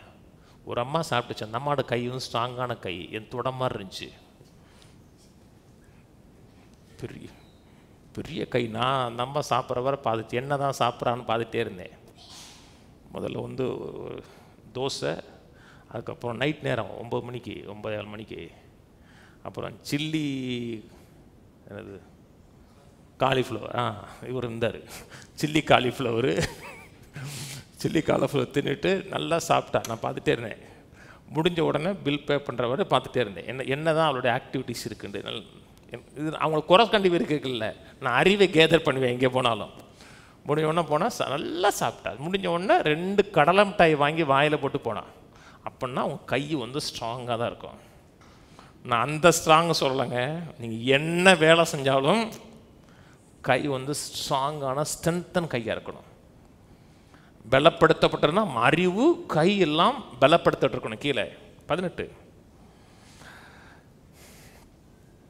அவர் தன் வியாபாரம் பிரயோஜனம் உள்ளதென்று அறிந்திருக்கிறார். தன்னுடைய அறிவு என்னன்னு அவளுக்கு தெரியும். வியாபாரம் மட்டும் இல்லைங்க, தனக்கு என்ன அறிவு இருக்குது, என்ன நாலேஜ் இருக்குது, நம்ம என்ன விதமான பொட்டன்ஷியலோடு இருக்கிறான்னு அவளுக்கு தெரியும். நிறைய பெண்களுக்கும் தெரியாது, ஆண்களுக்கும் தெரியாது. தன் வியாபாரம் பிரயோஜனம் உள்ளதென்று அவளுக்கு தெரியும். இரவிலே அவள் விளக்கு அணையாது இருக்கும். ஆம்பிஃபை போடு. இது amplified Bible. She tests and see that her gain from work with and for God is good. தேவனோடு தேவனுக்காக அவர் செய்யக்கூடிய வேலை நல்லதென்று அவர் பார்த்துருக்கிறார். நீங்கள் செய்கிற வேலை உங்களுக்காக செய்யலைங்க. நீங்கள் செய்கிற வேலை கர்த்தருக்காக செய்கிறீங்க. நீங்கள் என்ன செஞ்சாலும் கர்த்தருக்காக செய்யுங்க. தோசை போட்டால் கூட கர்த்தருக்காக தோசை வர மாதிரி போட்டிங்கன்னா ஜம்முன்னு வரும் தோசை, தெரியுமா? போட்டு பாருங்க. கர்த்தர் சாப்பிட வந்திருக்கான்னு தோசை போட்டு காமிங்க. அந்த அடுப்பே அழகாக அறியும், கருகாது, மாவாக இருக்காது. ஏன்? கர்த்தருக்காக செய்கிற மாதிரி என்ன வேலை செஞ்சு. See, test and see that her gain from work with and for God is good. Her lamps goes not out, but it burns on continually through the night. அப்படின்னா of troubles, privation, or sorrow, warning away, fear, doubts. என்ன பிரச்சனைகள், என்ன போராட்டங்கள், என்ன விதமான கஷ்டம் வந்தால் கூட அவ எதுலையும் சோர்ந்து போக மாட்டா. அப்படித்தான் பெண் இருக்கணும். சோர்ந்து போகிறது, பலவீனம் அடைகிறது. உங்களுக்குள்ள என்ன பொட்டன்ஷியலுங்கிறது கண்டுபிடிங்க. கர்த்தர்ட்ட கேளுங்க, ஆண்டவரே எனக்குள்ள என்ன இருக்குது, என்ன அறிவு இருக்குது. வீட்டிலேயே முடங்கிறாதீங்க. அறிவை யூஸ் பண்ணுங்க. அறிவை யூஸ் பண்ணுங்க. ஏதோ ஒரு பிஸ்னஸ் பண்ணுங்க. இருக்கிற எல்லா லேடியும் பிஸ்னஸ் லேடியாக இருக்கணும். ஒரு ஆமேனாச்சும் வாயில சொல்லுங்களாங்க. பெண் என்பவர்கள் அப்படியே முடங்கி இருக்கக்கூடாதுங்க. வீட்டுக்கு இட கட்டணும், வியாபார கப்பல் மாதிரி இருக்கணும், விசாரிக்கணும், அறிவை யூஸ் பண்ணணும். என்ன காரியத்துக்கு வீட்டுக்கார்ட்டே ஃபோன் பண்ணக்கூடாது. உங்களுக்கு அறிவு இருக்குல்ல, அவளுக்கு ஒருத்திக்கு தான் இருக்கு. அந்த அறிவை யூஸ் பண்ணி விசாரித்து ஒன்று வாங்குங்க. வாங்கினதை வீணாக்கிறாங்க. அதில் ஏதாச்சும் ஒன்று செய்யுங்க. கீழே தன் கையை ராட்டினத்தில் வைக்கிறாள், அவளுக்கு விரல் கதிரை. கை ராட்டினத்தை வைக்கிறான்னா ஏற்கனவே என்ன வாங்க போனா, ஆட்டு மயிரையும் சனங்களையும் தேடி போனா. தேடுறது மட்டுமல்ல, அதை செயல்படுத்துகிறா. நல்லா கவனிங்க. ஒரு பிஸ்னஸ் பண்ணுறீங்கன்னு வச்சுங்களேன். அந்த பிஸ்னஸ் கொடுத்த அத்தனை காரியம் உங்களுக்கு தெரியணும். ஒரு ஆள் வேலையை விட்டு போயிட்டான்னா அத்தனையும் உங்களுக்கு செய்ய தெரியணும். ஹோட்டல் நடத்துகிறீங்கன்னு வச்சுங்களேன். சமையலால் வச்சு ஹோட்டல் நடத்தக்கூடாது. சமையலால் போயிட்டா கூட அவனை காட்டில் நீங்கள் பெட்டராக சமைக்க தெரியணும், தெரியுமா? இங்கே சிங்கப்பூர் ரோட்டில் தான் சாப்பிட்றேன். அவர் நான்வெஜ் ஹோட்டலாம் ஆரம்பிக்க போகிறாங்க சீக்கிரமாக, இந்த தீபாவளி முடிஞ்சு. அந்த மனுஷன் சூப்பராக சமைப்பாருங்க ஓனரு. அவர் இன்னைக்கு சமைச்சிருந்தானா அன்னைக்கு சாப்பாடே வேற லெவலில் இருக்கும். காலைல 5 மணிக்கு எழுந்திரிச்சு காய்கறி வாங்க போவார் மதுரைக்கு. வந்துட்டு கொஞ்ச நேரம் தூங்கிட்டு சமைப்பார், கல்லால் உட்காருவார். அப்படித்தாங்க ஒரு ஆண் இருக்கணும். ஒரு பிஸ்னஸ் பண்ணிங்கன்னா அது பிஸ்னஸை குறித்து அத்தனை நுணுக்கங்கள் உங்களுக்கு தெரியணும். எந்த இடத்துல பொருள் மெட்டீரியல் கிடைக்கணும்னு தெரியணும். அது எப்படி யூஸ் பண்ணுறதும் உங்களுக்கு தெரியணும். சொன்னதுக்கு பெண்களுக்கு மட்டும் சொல்லுங்க, ஆண்களும் சேர்த்தாங்க சொல்கிறேன். இவ சணல் நூலையும் ஆட்டு மயிரையும் தேடுறது மட்டுமல்ல, அவ கையை ராட்டினத்தை வைக்கிறான்னு அது கரெக்டாக வீவிங் பண்ண தெரியுது. அவளுக்கு வீவிங் பண்ண தெரிஞ்சு அதை சரியாக யூஸ் பண்ண தெரியுதா? அவள் விரல்கள் கதிரை பிடிக்கும். கதிரை பிடிக்குன்னா விவசாயம் பண்ண தெரியும். அதான் ஈல்டு. விவசாயம் பண்ணதை அவள் அறுக்க தெரியும். சிறுமியானவளுக்கு தன் கையை திறந்து ஏழைகளுக்கு தன் கரங்களை நீட்டுகிறாள். உதவி செய்கிறவள், ஏழைகளுக்கு உதவி செய்கிறவள், இறங்குகிறவள். ஐஸ்வர்யமாக இருக்கிறதுனால ஏழைகளையும் திக்கற்றவளையும் அசட்டை பண்ணக்கூடிய ஒரு லேடி கிடையாது. கீழே தன் வீட்டார் அனைவருக்கும் இரட்டைப்புரை உடுப்பிக்கிறதால் தன் வீட்டார் நிமித்தம் குளிருக்கு பயப்படால். எந்த ஒரு காரியம், எந்த வீட்டுக்கு என்ன வேணுமோ அதை கரெக்டாக அவள் பார்க்குறா. நல்லா கவனி. இந்த பெண்ணை கொடுத்து பார்த்தீங்கன்னா அவள் பிஸ்னஸ் பண்ணுவாள், ஆனால் அவள் வீட்டை மறக்கவே மாட்டாள். வீட்டோடு அவளுடைய எண்ணங்கள் போயிட்டே இருக்கும். அப்புறம் 22 இது பார்ப்போம். ரத்தின கம்பளங்களை தனக்கு உண்டு பண்ணுங்க. ரத்தின கம்பளங்கள் சொல்லும் பொழுது இந்த கர்த்தைன்லாம் போடாங்க தெரியுமா? அதாவது கையிலே நெஞ்சு செய்யக்கூடியது. அது செய்கிறா. வீட்டை அழகுபடுத்துகிறா, அலங்காரப்படுத்துகிறா. சரி, வீட்டில் வீட்டுக்காரி என்ன தான் வாங்கி கொடுத்தா கூட அது அப்படியே கிடக்கும். நல்ல தலாணி வர வாங்கி கொடுத்தா கூட போட மாட்டாங்க. அதை சிலர், நான் எல்லாரும் சொல்ல, சிலர் ரொம்ப சூப்பர் குணசாலியான ஸ்திரீகள் இருப்பாங்களே அவங்க. இவ அப்படி கிடையாது. அவருக்கு நெய்யரா, அந்த வீட்டை அழகுபடுத்துகிறா, சிறப்பாக்குறா. மெல்லிய புடவையும் ரத்தாம்பரமும் அவள் உடுப்பு, ட்ரெஸ்ஸிங் சூப்பராக பண்ணுறா. பேக்கில்ல அவ எப்போ பார்த்தாலும் நைட்டிலே தேடுறான்னு சொல்லலை. அவள் போடுற ட்ரெஸ்ஸு வந்து மெல்லிய புடவை, ஆங்கில பேர் பார்த்தீங்கன்னா சில்க் புடவைன்னு போட்டிருக்கு, பட்டு புடவை. அப்புறம் ரத்தாம்பர புடவை. அவருக்கு ரத்தாம்பரங்கிறது காஸ்ட்லி பர்பிள். அன்றைக்கி இருக்க குயின்ஸு, ராஜ பரம்பரை இருக்கவங்க உடுத்துனாங்க அதை. இப்படி பிஸ்னஸ் பண்ணால் நீங்கள் உடுத்துருக்கண்ணே. அவளுடைய உடுப்புங்கிறது பட்டு புடவையும் ரத்தாம்பர புடவையும் உடுத்துற. முக்கியங்க, உங்களை சிறப்பாக காமிங்க.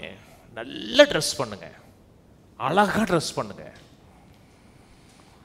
எப்படி ட்ரெஸ் பண்ணி போகிறீங்கன்னு பார்த்த உடனே அது உங்களுக்கு கணவனுக்கு வந்து கனமாக இருக்கணும். மரியாதை, ஏன் மனைவி அங்கே போகிறாங்கன்னு சொல்லணும். உங்கள் போட்டுக்க ட்ரெஸ்ஸு, அந்த போட்டிருக்கிற காரியங்கள் உங்களுக்கு கணவனை அப்படி வெளிப்படுத்துறதா இருக்கணும். அதுக்கு அடுத்த வசனம் சொல்லுது, அவன் கணவன் எங்கே உட்காந்துருக்கான்னு சொல்லுது.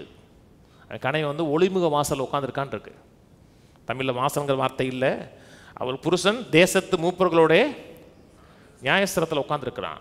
ஏன் நியாயஸ்தலத்தில் உட்காந்துருக்கான்னா, மேலையும் கீழையும் சொல்லும் பொழுது மனைவி கட்டின ட்ரெஸ்ஸை கொடுத்து பேசுது. 22ஆம் வசனமும் மனைவியோட ட்ரெஸ்ஸை கொடுத்து பேசுறது. 24ஆம் வசனமும் மெல்லிய புடவை உண்டு பண்ணிட்டு இருக்கு. அவள் போட்டிருக்க ட்ரெஸ்ஸு, அவள் போட்டிருக்க உடை கண்ணியமானதாக இருக்கிறது, சிறந்தா இருக்கிறது. நீங்கள் என்ன ட்ரெஸ் போடுறீங்க தெரியுமா? அது உங்களை மட்டும் காமிக்கலைங்க, உங்களுக்கு கணவரை காமிக்கிறீங்க. ஒரு மனைவி நல்ல ட்ரெஸ் போட்டு வரும் பொழுது கணவன் எப்படி பார்க்குறான்னா, அவன் என்னை பிரதிபலிக்கிறான்னு பார்க்குறான். என்னுடைய பிரதிபலிப்பு அவன் தான் கணவன் பார்க்குறான். நான் சொன்னது புரியுதுங்களா? நீங்கள் போட்டிருக்க ட்ரெஸ் வந்து ராணி மாதிரி, ராஜா மாதிரி இருக்கணும். கர்த்தருடைய பிள்ளைங்கிறதை வெளிப்படுத்துகிறதா இருக்கணும். இன்னைக்கு மதம்ங்கிற பேரில் அல்பமாக ட்ரெஸ்ஸு போடுறது, எண்ணெய் வழிபாடு போடுறது, வெள்ளை சட்டை, வெள்ளை செருப்பு, வெள்ளை கர்ச்சீப்பு, கொஞ்ச நாள் தலைமுடியும் வெள்ளையாக மாறிடுது. அது மட்டும் கருப்பாக வச்சுக்கிட்டு, ஏன்னா அவங்க ரொம்ப ஆவிக்குரியவர்கள். அதில் என்னங்க கனம் இருக்கு?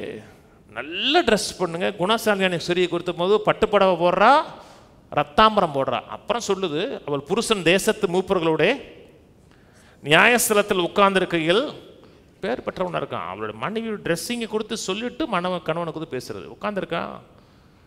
அந்த நியாயஸ்தலங்கிறது நியாயம் விசாரிக்கக்கூடிய இடம், ட்ரேடிங் நடக்கக்கூடிய இடம், முக்கியமான டிசிஷன் நடக்கக்கூடிய இடம். அங்கே உட்கார்ந்துருக்கும் பொழுது அவன் பேர் பெற்று இருக்கிறான். சிறப்பான இடத்துல உட்காந்துருக்கும் பொழுது மற்றவங்க சொல்கிறாங்க, நேற்று உங்கள் மனைவி அந்த இடத்துல பார்த்தேன்னு சொல்லும் பொழுது அவங்க போட்டிருக்க ட்ரெஸ்ஸு, அவங்க நடந்து கொண்ட நடை, கீழே சொல்லப்பட்டிருக்கு அவள் வாய் ஞானம் திறக்க பேசுகிறான்னு இருக்கு. பேசக்கூடிய விதம், பொருளை பர்ச்சேஸ் பண்ணக்கூடிய விதம், பொருளை விற்கிற விதத்தை பார்க்கவும் சொல்கிறாங்க. உங்கள் மனைவியை பார்த்தாங்க, நல்லா ஒரு காரியத்தை செஞ்சாங்க. அப்படி பார்த்து அது கணவன்கிட்ட சொல்லும் பொழுது கணவனுக்கு மிகப்பெரிய கனமாக இருக்காது. அதனால தான் அவங்க டாப்பில் உட்காந்துருக்காங்க. நேற்று உங்கள் மனைவியை பார்த்தாங்க, பங்கர மாதிரி இருந்தாங்க அப்படின்னா, அப்படியா? இல்லை, என் மனைவி மாதிரி இருக்காது, வேற ஆள் இருக்குன்னு அவன். சிறப்பாக போங்க. அன்றைக்கி கூட மழை வந்துச்சு, நானும் என் ஒய்ஃபும் வெளியே போயிட்டு இருந்தோம். ஒரு பொண்ணு போச்சு. இப்போ எல்லாருமே நைட்டியில் போக ஆரம்பிச்சிட்டாங்களே. நான் நைட்டி மேலே வந்து ஒரு துப்பட்டா, அவ்வளோதான். என் மனைவி சொல்லாத, நைட்டு இல்லை, அது சுடிதார். இப்போ சுடிதாரையும் நைட்டி மிங்கிள் பண்ணி தைக்கிறாங்க தெரியுமா? ஒன்று, அது சுடிதாரும் கிடையாது, நைட்டியும் கிடையாது. வெளியே போகும்போது சிறப்பாக போங்க. கர்த்தருடைய பிள்ளை, ராஜாவோட பிள்ளை மாதிரி போங்க. சொல்லுதா? புரியுதா? இங்கே வரும்போது நல்லா ட்ரெஸ் பண்ணிட்டு வாங்க, சிறப்பாக ட்ரெஸ் பண்ணிட்டு வாங்க. கொஞ்சம் மேக்கப் போடணும், மேக்கப் போட்டுக்குங்க, தப்பு கிடையாது. சிலருக்கு தேவையே அவசியம், சிலருக்கு அவசியமாக இருக்கிறது. மேக்கப் போடனா மேக்கப் போட்டுங்க, லிப்ஸ்டிக் போடனா லிப்ஸ்டிக் போட்டுங்க, எதே ஒன்று போட்டுங்க, ஆனால் சிறப்பாக இருங்க. அதில் எந்த விதமான தவறும் கிடையாதுங்க. உங்களை எப்படி காமிக்கிறீங்க, உங்கள் கணவனை எப்படி காமிக்கிறீங்க, கண்ணியமாக காமிக்கிறீங்க முக்கியம். நீ 12 நாளில் குணசாலியான ஸ்திரீ தன் புருஷனுக்கு கிரீடமாக இருக்கிறாள். கிரீடமாக இருக்கிறா. கணவனை அந்த இடத்துல சிறப்பாகி காமிக்கிறா. கீழே மெல்லிய புடவைகளை உண்டு பண்ணி விற்கிறாள், கச்சைகளை வர்த்தகரிடத்தில் ஒப்புவிக்கிற. மெல்லிய புடவைன்னா லினன் புடவைகளை விற்கிறா, கார்மெண்ட்ஸ் நடத்துகிறா. எல்லாமே எப்படி செய்கிறான்னா இவளே செய்யலை, இவ வந்து படி அளக்கிறான் இருக்கு போட்டிருக்கா. அப்படின்னா வேலைக்கு ஆள் வச்சிருக்கா. வேற லேடிங்க இந்த லேடி வியாபார கப்பல் மாதிரி இருக்கா. ஒரு ஃபீல்டை வாங்குறா, அதில் அக்ரிகல்ச்சர் பண்ணுறா, அப்புறம் வந்து நெய்யிறா, அப்புறம் வந்து சின்ன ஒரு பிஸ்னஸ் பண்ணுறான்னு சொல்லலை. அவள் மெல்லிய புடவைகளை உண்டு பண்ணி விற்கிறாள், கச்சைகளை வர்த்தகர் இடத்துல கொடுக்குறா. பெரிய பிஸ்னஸ் ஆட்கள்கிட்ட செய்கிறாவ. வீட்டிலே பண்ணுறான்னு சொல்லலை, பெரிய பிஸ்னஸ் ட்ரேடிங் பண்ணுறாவ. பெண்கள்லாம் யோசிங்க, யோசிச்சுட்டு சிறப்பாக வேலை செய்யணும், பிஸ்னஸை துவக்கணும். இதை வீட்டில் செய்கிறேன்ல. சில பெண்களை வந்து வீட்டிலேயே முடக்கி வச்சுறாங்க. நீங்கள் முடங்கிறாதீங்க, சிறப்பாக செய்யுங்க, பேர் விளங்குறதுக்கு செய்யுங்க. அப்புறம் 25, அவள் உடை பலமும் அலங்காரமாக இருக்கிறது, வருங்காலத்தை பற்றியும் மகிழுகிறாள். 22 அவள் உடை பட்டுப்புடவை போடுறா, ரத்தாம்பரம் போட்டிருக்கான்னு சொல்லுது. அதே நேரத்தில் அவருடைய உடை பலமும் அலங்காரமாக இருக்குது. நல்ல ட்ரெஸ்ஸு மட்டும் இல்லைங்க, ஆங்கில பைபிள் அழகாக இருக்கும், ஸ்ட்ரென்த் அண்ட் டிக்னிட்டின்னு இருக்கு. உடை அழகாக இருக்கிறது மட்டும் இல்லை, கண்ணியமாக இருக்காங்க. சில பெண்கள் அழகாக ட்ரெஸ் பண்ணியிருப்பாங்க, வாயை திறந்தாங்கன்னா சாக்கடையாக இருக்கும் தெரியுமா? பார்த்ததில்ல? மதுரையில் சொல்லுவாங்க, நண்பன்லாம் சொல்லுவாங்க, பார்க்க பர்சனாலிட்டிடா, வாயை திறந்தா முனிசிபாலிட்டிடா வாங்க. ரோட்டில் நின்று பேசிச்சுன்னு வச்சுங்களேன், தாங்க முடியாது. உடை மட்டும் இல்லைங்க, டிக்னிட்டியாக இருக்கணுங்க. யாரே ஒருத்தவங்க தப்பாக பேசிட்டான்னு வச்சுங்களேன், உடனே அவங்க ரேஞ்சில் கீழே இறங்கி சண்டை போடக்கூடாது. அப்படி இக்னோர் பண்ணிட்டு போயிடணும். அப்படியே ரோட்டில் எந்த காரணத்தை கொண்டும் நம்முடைய பேச்சு வெளியே போகக்கூடாது. எனக்கு சின்ன வயசுலேருந்து ரோட்டில் பேசுறது, ரோட்டில் சண்டை போடுறது எனக்கு பிடிக்காதுங்க. நான் கிராமத்தில் தான் வளர்ந்தேன். அதாவது அவர் என்ன சொல்கிறது, 5ஆம் கிளாஸ் படிக்கிறவர் கிராமத்தில் தான் வளர்ந்தேன், 6ஆம் கிளாஸ் தான் மதுரையில் வளர்ந்தேன். எனக்கு தெரிஞ்சு என்னுடைய ஞாபகத்துக்கு உட்பட்டு நானும் எங்கள் அப்பாவும் ரோட்டில் பேசினது கிடையாது. கிராமத்தில் தெருக்களில் எங்கள் அப்பாவும் நானும் பேசினது கிடையாது. கிராமம்னா தெரியும், ரெஸ்ட் ரூம் போகிறதுக்கெலாம் அவுட் சைடில் தான் போகணும். அப்படி போனால் கூட எதிர்பெரும் பார்த்தா கூட எங்கள் அப்பாவும் நானும் ஒரு நாள் கூட ரோட்லேயே தெருக்களே பேசினது கிடையாது. சிலலாம் கேட்பாங்க, ஏன்னு கேட்டால் எங்கள் அப்பா வந்து ரோட்டில் பேசுகிறத அவமானம் நினைப்பார். அப்புறம் அப்போ பெண் எப்படி இருக்கணும், ரோட்டில் எக்காரத்துக்கு ஒன்று சண்டை போடக்கூடாது. எவனோ ஒருத்தர் மட்டமாக பேசிட்டானா கண்ணுக்காம வீட்டுக்குள்ளே போயிருங்க. ட்ரெஸ்ஸும் நல்லா இருக்கணும், உங்களுடைய செயல்பாடும் கண்ணி மிக்கதாக இருக்கணும். அது நீங்கள் சண்டை போட்டேன்னு யாருக்கு அசிங்கம்? வீட்டுக்காருக்கு அசிங்கம். கீழே தன் வாய் ஞானம் விளங்க திறக்கிறாள். ஞானம் விளங்க திறக்கிறான்னா வாயில் ஞானங்கிறது கிறிஸ்து. வாயை திறந்து பேசுகிறான்னா கிறிஸ்துவின் வார்த்தைகள், ஞானம் நிறைந்த வார்த்தைகளை பேசுகிறா. தயவுள்ள போதகம் அவள் நாவின் மேல் இருக்கிறது. அவள் சோம்பலின் அப்பத்தை புசியாமல் தன் வீட்டுக்காரியம் எப்படி நடக்கிறது என்று திரும்பி வீட்டுக்கு வந்துடுவா. எப்படினாலும் எங்கே போனாலும் என்ன பிஸ்னஸ் பண்ணாலும் அவருடைய மைண்டு வீட்டிலே இருக்கும். அதான் பெண்ணுடைய ஒரிஜினல் டிசைனுங்க. அவள் சோம்பலின் அப்பத்தை சாப்பிட மாட்டா. வீட்டில் உட்காந்துட்டு வீட்டுக்காரர் போனதுக்கப்புறம் டிவியும் சீரியலும், அப்புறம் ரீல்ஸு, அப்புறம் என்னமே சொல்கிறாங்க ரீல்ஸுங்கிறாங்க, அப்புறம் ஷார்ட்ஸு, அதெல்லாம் பார்க்குறவ கிடையாது. அப்புறம் அதெல்லாம் பார்த்து முடிஞ்சதுக்கப்புறம் யார்கிட்டயாவது ஃபோன் பண்ணி 2 மணி நேரம் பேசுகிறவ கிடையாது. ஏன்னா அவள் சோம்பேறி, எதுவுமே செய்வதற்கு விருப்பம் இல்லாதவ, நேரம் இருக்குது, அந்த நேரத்தை வீணாக போக்குறவ. உங்களுக்கு நேரம் இல்லைன்னு சொல்லணுங்க. எனக்கு நேரம் இல்லை, எனக்கு 24 hours பத்தலன்னு இருக்கணும். அப்படி இருங்க, உங்கள் வாழ்க்கை எங்கே போகுதுன்னு பாருங்க. கீழே அவள் பிள்ளைகள் எழும்பி அவளை பாக்கியவதி என்பார்கள். அவள் புருஷனும் அவளை பார்த்து அநேக பெண்கள் குணசாலிகளாக இருந்ததுண்டு, நீயோ அவர்கள் எல்லாருக்கும் மேற்பட்டவள் என்று அவளை புகழுவான். பிள்ளைகள் எலும்பி சொல்லணும், எங்கள் அம்மா மாதிரி ஒரு அம்மாவை நான் பார்த்ததே கிடையாதுங்க. அம்மா அவ்வளோ சிறப்பாக குடும்பத்தை கையாளுவாங்க, பிஸ்னஸ் பண்ணுவாங்க, என்ன செஞ்சாலும் எங்களை அவங்க வந்து விட்டு போக மாட்டாங்க, எங்கள் மேலே கவனமாக இருக்காங்க. அப்படி சொல்கிறது மட்டும் இல்லை, வீட்டுக்கார எலும்பி சொல்லணும், எத்தனையோ பெண்களை பார்த்துருக்கம்மா, ஆனால் உன்ன மாதிரி நான் பார்த்ததே இல்லைம்மா.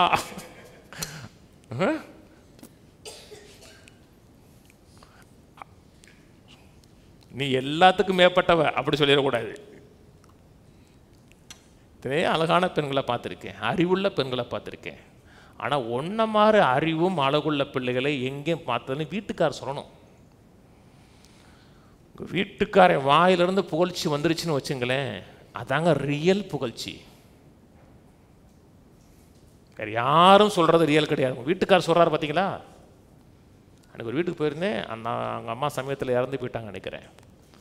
அந்த சகோதரன் வீட்டு வாசலில் அவங்க அம்மாவுடைய ஃப்ளெச் அடித்து இந்த வசனத்தை எழுதியிருப்பாங்க, பிள்ளைகள் எழும்பி அவளை பாக்கியவதி என்பார்கள் எழுதியிருந்தார். அப்படி தான் இருக்கணும், சிறப்பாக இருக்கணும், பேர் வழங்க இருக்கணும். மற்ற பெண்களை தப்பாக பேசலை, எத்தனை நீ மட்டும் இல்லை, எத்தனை நல்ல பெண்கள் இருக்காங்க, அழகாக இருக்காங்க, ஆனால் எல்லாரை பார்க்கலும் நீ சூப்பர் அப்படி சொல்லணும். கீழே சௌந்தரிய வஞ்சனை உள்ளது, அழகும் மீன் கர்த்தருக்கு பயப்படுகிற ஸ்திரியே. அழகர் அவசியம்தான், ஆனால் எல்லா காரியத்தை பார்க்கலாம் கேரக்டர் முக்கியம். ஒரு நடந்த சம்பவம், அந்த ருமேனியாவில், அதாவது இந்த ரஷ்யா ரீஜனில், அப்போ உபத்திரம் உச்சக்கட்டத்தில் இருக்கும் பொழுது கம்யூனிஸ்ட்டு தீவிரவாதிகள் ஒரு பெண்ணை பிடிச்சு அவனோட விசுவாசத்தை மறுதலின்னு இருக்காங்க.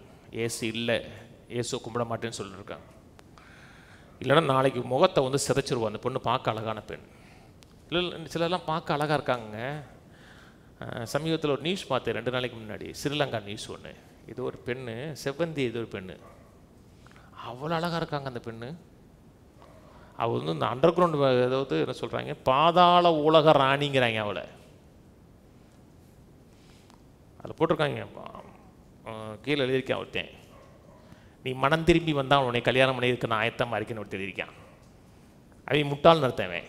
அழகு இல்லைங்க, கேரக்டர் முக்கியங்க. ஒருத்தனை கொலை செய்கிறதுக்கு துப்பாக்கி பாஸ் பண்ணியிருக்காவ, துப்பாக்கி பாஸ் பண்ணி நேபாளத்தில் போய் அவள் பிடிச்சாங்க. அவ்வளோ அழகாக இருக்காங்க, சினிமா லேடி கூட ஒத்துருவா. அழகு மட்டும் கிடையாது, கேரக்டர். அந்த லேடியை, ஜெயிலில் இருக்க லேடியை வந்து அவங்க போஸ்ட் பண்ணியிருக்காங்க கிறிஸ்துவ மறுதலின்னு சொல்லி. அவள் சொல்லியிருக்காங்க, அழகு எப்போனாலும் மாறும், பிறக்கும்போது அசிங்கமாக தான் பிறந்தான் தெரியுமா, பிறந்து 2 நிமிஷத்தில் பிள்ளையை பாருங்கள் அசிங்கமாக இருக்குங்க, 2 மாதம் கழிச்சு தாங்க பிள்ளை அழகாக இருக்கும். பிறந்து 2 நிமிஷத்தில் பிள்ளை எடுத்து பாருங்கள் ரொம்ப அசிங்கமாக இருக்கும். அப்புறம் வயசான காலத்துக்கு அப்புறம் அசிங்கமாயிடுவோம் தானே. அப்புறம் அழகு முக்கியம் இல்லை, அதை பார்க்கும் கேரக்டர் முக்கியம். நல்லா ட்ரெஸ் பண்ணுங்க, அழகுக்கா இல்லை, உங்கள் கணவனை வெளிப்படுத்துறதுக்கு அமைங்க. இதெல்லாம் ஒரு பெண்ணுடைய ரோல். பெண்ணுடைய நீடு என்ன, ஆடோட நீடு என்ன, 1/4 மணி நேரத்தில் சீக்கிரம் முடிச்சிடுறேன். இதெல்லாம் ரொம்ப முக்கியம். வித்தியாசத்தை தெரிந்து வித்தியாசத்தை புரிந்து செயல்படவில்லைன்னா சக்ஸஸாக வாழ முடியாது. நீடுங்கிறது வேற, வாண்ட்டுங்கிறது வேற. அதனால தான் நீடுங்கிற வார்த்தையை யூஸ் பண்ணேன். விருப்பங்கிறது வேற, தேவைங்கிறது வேற.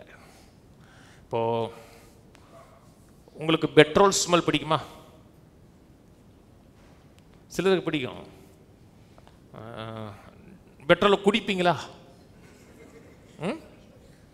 சிலருக்கு பெட்ரோல் ஸ்மெல் பிடிக்காது, பெட்ரோல் பிடிக்காது, ஆனால் காருக்கு பெட்ரோல் போடுவோம். ஏன்? அதுக்கு நீடு. பெட்ரோல் போட்டால் தான், அல்லது டீசலோ கேஸோ சம்திங், ஈவினா எலக்ட்ரிக்கல், இதை ஒன்று சம்திங் கொடுத்தா தான் ஓடும்.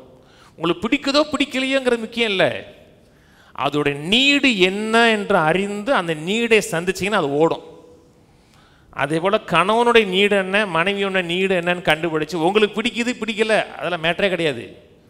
அவர் சக்ஸஸாக இருக்கணும், அந்த பெண் சக்ஸஸாக இருக்கணும்னா அந்த நீடு நீ கட்டாயம் சந்திச்சாகணும்.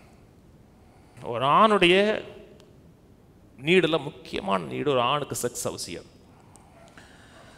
அவனுக்கு அது வாண்ட்டு கிடையாது, விரும்புகிறான் கிடையாது. ஒரு ஆணுக்கு வந்து செக்ஸ் வந்து நீடு. அப்போது அதான் திரும்பி சொன்னேன், உங்களுக்கு விருப்பமோ இல்லை, அந்த வண்டி ஓடணும்னா அது அவசியம். போகிறோம், வண்டி ஈயில் இருக்குது, பெட்ரோல் வண்டி ஈயில் காமிக்குது, அந்த பல்க்கு வந்து க்ளோஸ்டு. என்ன பண்ணுவீங்க? அடுத்த பல்கை தேடி போவோம். அடுத்த பல்க்கு வந்து என்ன கட்டாயம் இது போட்டே ஆகணும். அதே போல் உங்களுக்கு கணவனுக்கு நீங்கள் எப்போவுமே ஓப்பனாக இருக்கணும். உங்களுக்கு கணவன் எப்போ உங்கள்கிட்ட செக்ஸ் கேட்குறாரோ நீங்கள் வந்து அதுக்கு ரெடியாக இருக்கணும். நீங்கள் எப்பொழுதுமே அவைலபிளாக இருக்கணும். ஏன்னா கணவனுக்கு செக்ஸ் வந்து நீடு, வாண்ட் கிடையாது, நீடு. பைபிளில் இருக்குங்க, இதெல்லாம் பைபிளில் இருக்குது. அதே மாதிரி பெண்ணுக்கு வந்து செக்ஸ் அவசியம் கிடையாது. பெண்ணுக்கு தேவையானது செக்ஸ் இல்லை, பெண்ணுக்கு தேவையானது அன்பு, பாசம். சில ஆண்கள் பைத்தியக்காரங்க என்ன நினைப்பாங்கன்னா, நான் அவளோட செக்ஸ் வச்சுருக்கேன்ல அதனால் அவன் அன்பாக தானே இருக்கேன். அன்பு வேறு, செக்ஸு வேறுங்க. அவளுக்கு தேவையானது செக்ஸ்க்கு இல்லை, அவளுக்கு தேவையானது உங்கள் கணவனுடைய அன்பும் பாசமும் பிரியமும் அவளுக்கு வேணும். நான் சொன்னது புரியுதுங்களா? அது மட்டும் செக்ஸ் இருக்கிறதுனால கண்ட இடத்துல செய்யக்கூடாது. நீங்கள் கண்ட இடத்துல மனைவி இது பண்ணக்கூடாது. அப்படின்னா நீங்கள் தப்பான காரியத்தை இதை பார்த்துருக்கீங்கன்னு அர்த்தம். இடம் பொருள் ஏவல் இருக்கணும். அவளை கனப்படுத்த தெரியணும், உங்களுக்கு மரியாதை கொடுக்க தெரியணும். அவளுக்கு தேவையானது அந்த வண்டி ஓடணும்னா அந்த வண்டிக்கு தேவையானது அன்பு, பாசம், பிரியம், ஒரு அஃபெக்ஷன். வெளியே போகும்போது உங்கள் மனைவியை கட்டி பிடிச்சி கூட்டு போங்க, கை பிடிச்சி கூட்டு போங்க. நம்ம நாட்டை கிஸ் பண்ண மாட்டாங்க, வேலை நாட்டில் பார்க்குற இடத்துலாம் கிஸ் பண்ணுவாங்க, தெரியுமா? பார்த்தது இல்லையா? பார்க்குற இடத்துலாம் கிஸ் பண்ணுவாங்க. நீங்கள் கிஸ் பண்ண வேணாம், அட்லீஸ்ட் உங்களுக்கு பொண்டாட்டியை இப்படி பிடிச்சி கூட்டு போங்க, பிடிச்சி கூட்டு போங்க, இல்லை கையை பிடிச்சி கூட்டு போங்க. குறிப்பாக நீங்கள் கட்டிக்கு போகிறதோ மாதிரி ஒரு பொண்ணை நினச்சிருப்பீங்க, அந்த பொண்ணுக்கு பின்னாடி குறிப்பாக கட்டி பிடிச்சி கூட்டு போங்க. இன்னைக்கு நவீன உலகத்தில் சொல்லணும்னா உங்கள் எக்ஸ் லவ்வருக்கு முன்னாடி கட்டி பிடிச்சி கூட்டு போங்க. இன்றைக்கி அப்படி தானே ட்ரெண்ட் ஆகுது. எக்ஸுங்கிறாங்க, ஒய்ங்கிறாங்க, என்னென்னமே சொல்கிறாங்க இல்லையா? அப்போ உங்களுக்கு எக்ஸை பார்த்துச்சுன்னா அந்த எக்ஸுக்கு முன்னாடி உங்களை மனைவியை நல்லா கட்டி பிடிச்சி கூட்டு போங்க. அது மனைவிக்கு அவசியம். போகிற வழியில் பார்த்தீங்கன்னா மனைவிக்கு ஒரு பூ வாங்கிட்டு வாங்க. பூ வாங்கிட்டு வாங்கன்னா ஏதோ ஒரு உள்நோக்கத்துக்காக அல்ல, உன் மனைவியை நேசித்து இந்தாம்மா உனக்கு வாங்கிட்டு வந்திருக்கேன்னு சொல்லுங்கள்.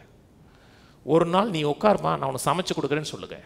இத்தனை நாள் நீ தான் சமைக்கிற, இன்னைக்கு நீ உட்காருவேன் நான் சமைச்சு கொடுக்குறேன்னு சொல்லுங்களேன். அது அஃபெக்ஷன். நான் சொல்கிறது புரியுதுங்களாங்க? எப்போவுமே நீங்கள் அவங்களே செய்யாமல் ஒரு நாள் அவங்கள உட்கார வச்சு நான் சமைச்சு தரேன் சொல்லுங்கள். டீ போட்டு கொடுங்க, குளிக்கிறதுக்கு தண்ணி பிடிச்சி கொடுங்க. அதில் என்னது? அஃபெக்ஷனுங்க. அப்படி செஞ்சு பாருங்கள், அந்த வண்டி நல்லா ஓடும். ஆனால் அப்படி யாரும் செய்கிற கிடையாது. இல்லை எனக்கு தெரியாது, இவங்க வண்டி ஓடணும், உங்களுக்கு பிடிக்குமா? சமைக்க பிடிக்குமா? பெட்ரோல் குடிப்பீங்களா? வண்டிக்கு பெட்ரோல் போடுறோமா? ஏன்? அந்த வண்டி ஓடணும். அப்போ அந்த வண்டி ஓடணும்னா அது செய்யணும். சொல்றது புரியுதுங்களா? அந்த வண்டி சக்ஸஸாக ஓடணும்னா அந்த மனைவிக்கு அஃபெக்ஷன் அவசியம். அஃபெக்ஷன் செக்ஸ் கிடையாதுங்க. செக்ஸ் வேற, அஃபெக்ஷன் வேறுங்க. எத்தனையே நான் சொல்கிறது, செக்ஸில் அவன் நிறையப்பட்டிருப்பான், அந்த பெண் நிறைவாக இருக்க மாட்டான். ஏன்னா அவளுக்கு தேவையான செக்ஸ் கிடையாது, அவளுக்கு தேவையானது அஃபெக்ஷன், அன்பு, பாசம். நான் சொன்னது புரியுதுங்களா?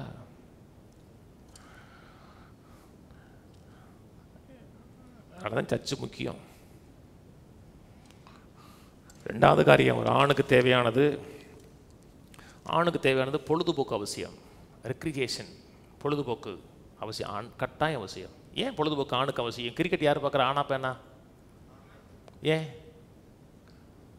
அவனுக்கு அவசியம். அது அவனுடைய நீடில் ஒரு பார்ட்டு. பொழுதுபோக்கு கபடி பார்க்குறது, அதே பார்த்துட்டே இருக்கக்கூடாது. கொஞ்ச நேரம் கபடி பார்க்குறது, கொஞ்ச நேரம் கிரிக்கெட் பார்க்குறது. கிரிக்கெட் விளையாடுறது ஆணுக்கு அவசியம், பெண்ணுக்கு அவசியமாக இருக்காது, ஆணுக்கு அவசியம். ஏன் அவசியம்னா அவன் படைக்கப்பட்ட டிசைன் அது. ஆதியாகமம் 2 படைச்சால பார்த்தீங்களா, அவனை பண்படுத்தவும் காக்கவும்னா அவன் தனக்குன்னு ஒரு டெரிட்டரி வச்சுருக்கான். அந்த டெரிட்டரியில் யாரும் உள் நுழையக்கூடாது, அந்த டெரிட்டரி தனக்குன்னு நினைக்கிறான். அதனால் அவன் வந்து இந்த போட்டி மனப்பான்மை உள்ளவனாக இருக்கான். அந்த என்ன சொல்கிறது, காம்படிட்டிவ் எண்ணமாக இருக்கான். ஒரு காரியத்தை போட்டி போட்டு ஜெயிக்கணும், முன்னேறன்னு நினைக்கிறான். இப்போது ஒரு கிரிக்கெட் டீமு ஜெயிச்சா கூட நான் ஜெயிச்சோம்மா, நம்ம நேற்று ஜெயிச்சிட்டோம்லாம், அவனா ஜெயிச்சான். ஏன்னா அவன் தனக்கு வந்து தன்னை ஜெயிக்கணும், முன்னேறணுங்கிற அந்த என்னது போட்டியில் ஜெயிக்கணுங்கிற என்ன இருக்கும், பொசசிவ்னஸ் இருக்கும் தெரியுமா அவனுக்கு, ஆணுக்கு. அது கேரக்டருங்க. என் மனைவி, என் குடும்பம், என் பிள்ளைகள்ங்கிற பொசசிவ்னஸ் இருக்கும். இதெல்லாம் எங்கேருந்து வச்சுன்னா ஆதியாகமம் 2 சொன்னால் பண்படுத்தவும் காக்கவும். அது பண்படுத்தணும், காக்கணும், அது தனக்குரியது நினைக்கணும். விலைக்கு சொல்கிறேன். இப்போது ஒரு ஆண் தவறான், ஒரு எக்ஸ்டர்னல் அஃபேர்ஸில் சிக்கிறான்னா, பெண் வந்து அது பெருசாக பெரிய லெவலில் ரியாக்ட் பண்ணுறது கிடையாது. காயப்படுறாங்க, கண்ணீர் வடிக்கிறாங்க, என்னை அவமானப்படுத்திட்டேன்னு சொல்கிறாங்க, வேதனைப்படுறாங்க பெண். ஏன்னா ஒரு ஆண் தப்பு பண்ணும்போது. ஆனால் ஒரு பெண் தப்பு பண்ணான்னா ஒரு ஆண் வந்து பெண்ணையும் ஆணையும் கொலை செஞ்சிருவான் தெரியுமா. செயல் ஒரே செயல், 2 பேரும் பண்ணது ஒன்று. ஆனால் பெண் ரியாக்ட் பண்ணுற விதம் வேறு, ஆண் ரியாக்ட் பண்ணுற விதம் வேறு. ஆண் பெண்ணையும் கொலை செஞ்சிருவான், ஆணையும் கொலை செஞ்சிருவான். ஏன்? அவன் என்ன நினைக்கிறான்னா, என்னுடைய சொத்தைக்குள்ளே என்னுடைய எல்லைக்குள்ள நீ பூந்துட்டு நினைக்கிறான். ஏன்னா ஆதியாகமம் 2:15 எஃபெக்ட் அது. என்னுடைய சொத்தை எடுத்துட்ட, எனக்கு சொந்தமானதை எடுத்துட்டுன்னு அவன் ரியாக்ட் பண்ணுற விதம் வேறு மாதிரி இருக்கும். நான் சொன்னது புரியுதுங்களா? ஏன்னா அப்படித்தான் டிசைன் பண்ணப்பட்டிருக்கான் ஆண். அதனால தான் உங்களுக்கு இந்த வித்தியாசம் தெரியலன்னு வச்சுங்களேன், குடும்பத்தை சக்ஸஸாக ரன் பண்ண முடியாது.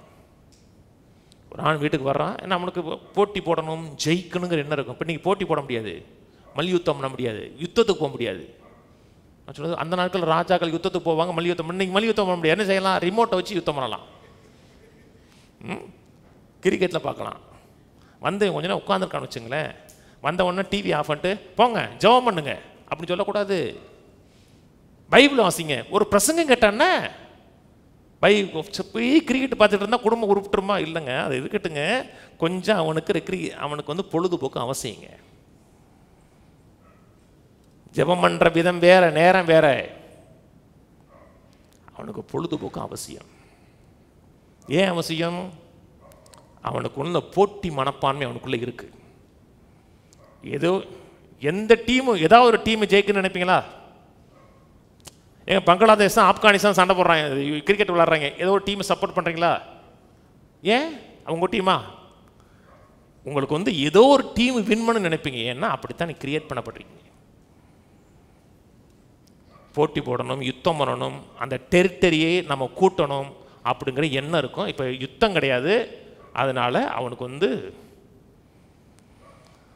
அந்த நாட்களில் யுத்தமே பொழுதுபோக்கு மாதிரி தான் இருந்துச்சுங்க. கட்டாயம் போயே ஆகணும். கபடி இருக்கும், பலகாரி இருக்கும். நான் சொன்னது புரியுதுங்களாங்க?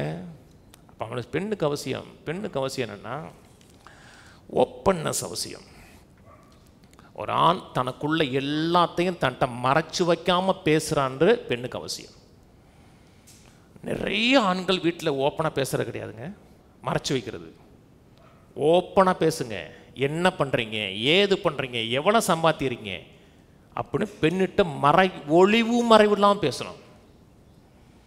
நீங்கள் ஒளிவு மறைச்சி செஞ்சுறீங்கன்னா அந்த வண்டி ஓடாது. நான் சொல்றது புரியுதுங்களாங்க? என்ன பிஸ்னஸ் பண்ணுறீங்க, எங்கே இன்வெஸ்ட் பண்ணுறீங்க அப்படின்னு சொல்லணும். தான் பொண்டாட்டி சொல்ல மாட்டான், இன்னொருத்தன் சொல்லுவான். என் பொண்டாட்டி கூட சொல்லலை, ஓன் பொண்டாட்டி சொல்கிறா, போய் என் பொண்டாட்டி கூட சொல்ல, ஓன்ட்ட தான் சொல்கிறேன். ஓன் பொண்டாட்டி தான் சொல்லணும். ஒளிவு மறைவு இல்லாமல் இருங்க, பேசுங்க. முக்கியம். இயேசு உங்கள்கிட்ட பேசுகிறாரா? ஒளிவு மறைவு இல்லாமல் பேசுகிறாரா? அப்படி பேசுங்க. கவலையாக இருந்தால் என்ன கவலைன்னு கேளுங்க, பேசுங்க, முக்கியத்துவம் கொடுங்க. பெண்ணுக்கு ஆணுக்கு முக்கியம் என்னென்னா, ஆணுக்கு அட்ராக்ஷன் முக்கியம். அந்த நான் சொன்னேன் பார்த்தீங்களா, ஆண்கள் வந்து இந்த பார்க்குறதெல்லாம் கவரப்படுவான். இது 2 வாரத்துக்கு முன்னாடி சொன்னேன். நம்ம எப்படி ட்ரெஸ் பண்ணான்னா பார்க்குறவங்கள பொறுத்தா இருக்குது கிடையாது. பெண் வந்து கேட்கறதுனால ஈர்க்கப்படுவார்கள், ஆண் வந்து பார்க்கறதுனால ஈர்க்கப்படுவார்கள். நீங்கள் போட்டுக்க ட்ரெஸ்ஸு கண்ணியம், அதனால் நீதி 31 அடித்தேன். போட்டுக்க ட்ரெஸ்ஸு, உங்களை ப்ரொமோட் பண்ணுற விதம் அவனுக்கு தெரியணும். அவன் என்ன ப்ரொமோட் பண்ணுறான்னு தெரியணும். அதனால தான் கல்யாணத்துக்கு முன்னாடி எவ்வளோ அழகாக இருந்தீங்களோ அதை பார்க்கல இப்போ ரொம்ப அழகாக இருங்க. அதெல்லாம் போட வாட்சி மனைவி தகப்பனையும் தாயையும் விட்டு பிரிந்து மனைவியோடு இசைந்திருப்பான். மனைவியோடு இசைந்திருப்பான், மனைவிக்கு பின்னாடி ஓடுவான், சேஸ் பண்ணுவான்னு அர்த்தம்.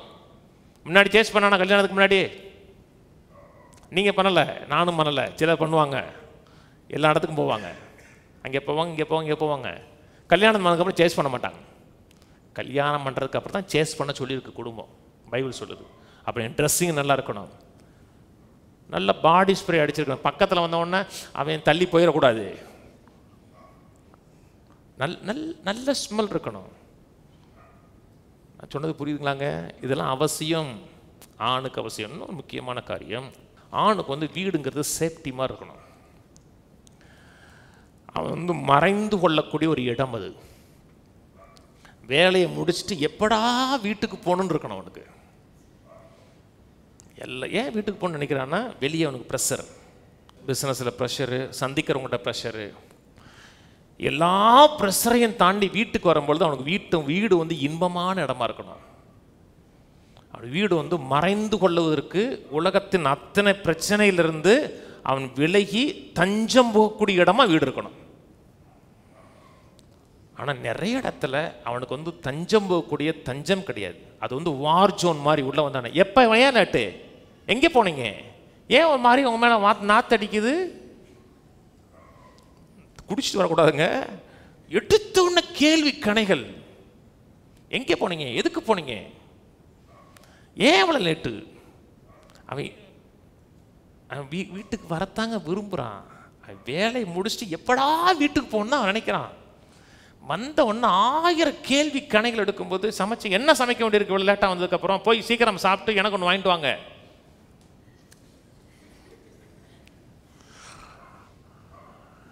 இல்லை, அவனுக்கு அடைக்கலம் போகக்கூடிய இடம், தஞ்சம் போகக்கூடிய இடம். மேனேஜருடைய திட்டு, முதலாளியோட திட்டு, அத்தனை திட்டையும் சகிச்சு வெளியே வர்றான். வெளியே வந்தோடனே வீடு மனைவியை பார்த்த உடனே அவனுக்கு அப்படியே அடைக்கலம் போகக்கூடிய இடமா இருக்கணும். மனைவியோட லுக்கே அவனுக்கு ஏற்றதாக இருக்கணும். அவளை பார்க்கக்கூடிய ரீதியில் இருக்கணும். வாசிப்போம், 2 வசனம் வாசிப்போம். நீதிமொழி 21:19. சண்டைக்காரியும் கோபக்காரியமான ஸ்திரீயுடன் குடியிருப்பதை பார்க்கலும் வனாந்திரத்தில் குடியிருப்பது நலம். நீதிமொழி 27:15. அடைமலையில் ஓயாத ஒழுக்கும் சண்டைக்காரியான ஸ்திரீயும் சரி. அவளை அடக்க பார்க்கிறவன் காற்றை அடக்கி தன் வலதுகையினால் எண்ணெயை பிடிக்க பார்க்குறான். சான்ஸே கிடையாது, அவளை அடக்கவே முடியாதுங்கிறாங்க. அவளை அடக்க நினைச்சீங்கன்னா காற்றை அடக்கி வலது கையில் எண்ணெயை பிடிக்கிறது மாதிரிங்கிறான். என்ன, நிப்பாட்டவே முடியாது. இன்னொருத்த சொல்லப்பட்டு அவள்கிட்ட வாசமாக இருக்கிறது பதிலாக மொட்டை மாடியில் கொசுல போய் படுத்தலான் இருக்கு. இப்போ கொசு உள்ள வந்தோன்னே எங்கே போனீங்க, எங்கே போனீங்க, எதுக்கு போனீங்க, நான் பேசாம மேலவே படுத்துக்கிறேம்மா. ஏன்? அவனுக்கு உள்ள இருக்க முடியல. உள்ள போனவுடனே எவ்வளோ ப்ரெஷர் இருந்தாலும், வாங்க டீ போட்டு தரவா, இஞ்சி டீ போட்டு தரவா, அப்படி சொல்லுங்க. இஞ்சி போட்டு தரவா, சாதா டீ போட்டு தரவா, இல்லாட்டா உங்களுக்கு ஹார்லிக்ஸ் போட்டு தரவா, என்ன வேணும், ஏன் டயர்டாக இருக்கீங்க, அப்படி கேட்டு பாருங்க. நடுவில் டீ கடை இருந்தால் கூட வேகமாக அவங்ககிட்ட ஓடி வருவான். ஏன்னா அவனுக்கு அப்படி விசாரிப்பதற்கு ஒரு ஆள் இல்லை வெளியே. வந்தவொன்னு விசாரிச்சு காமிங்க, ஏன் டயர்டாக இருக்கீங்க, ரொம்ப டயர்டாக, ரொம்ப அலைஞ்சிட்டிங்களா, அப்படி கேட்டு பாருங்க. அந்த வார்த்தையை கேட்கறதுக்காகவே வீட்டுக்கு ஓடி வருவான். அதனால தான் அவனுக்கு வீடு அவசியம். வந்தவுடனே சண்டை போட்டிங்கன்னா அவன் லேட்டாக நீங்கள் தூங்கினதுக்கப்புறம் வருவாங்க. ஏன்? வெளியவும் சண்டை போடுறான், அவனால் முடியாது. ஏன்னா ஆண்களுக்கு வார்த்தைகள் கம்மிங்க, வெளியே பேசி முடிச்சிடான். தயவு செய்து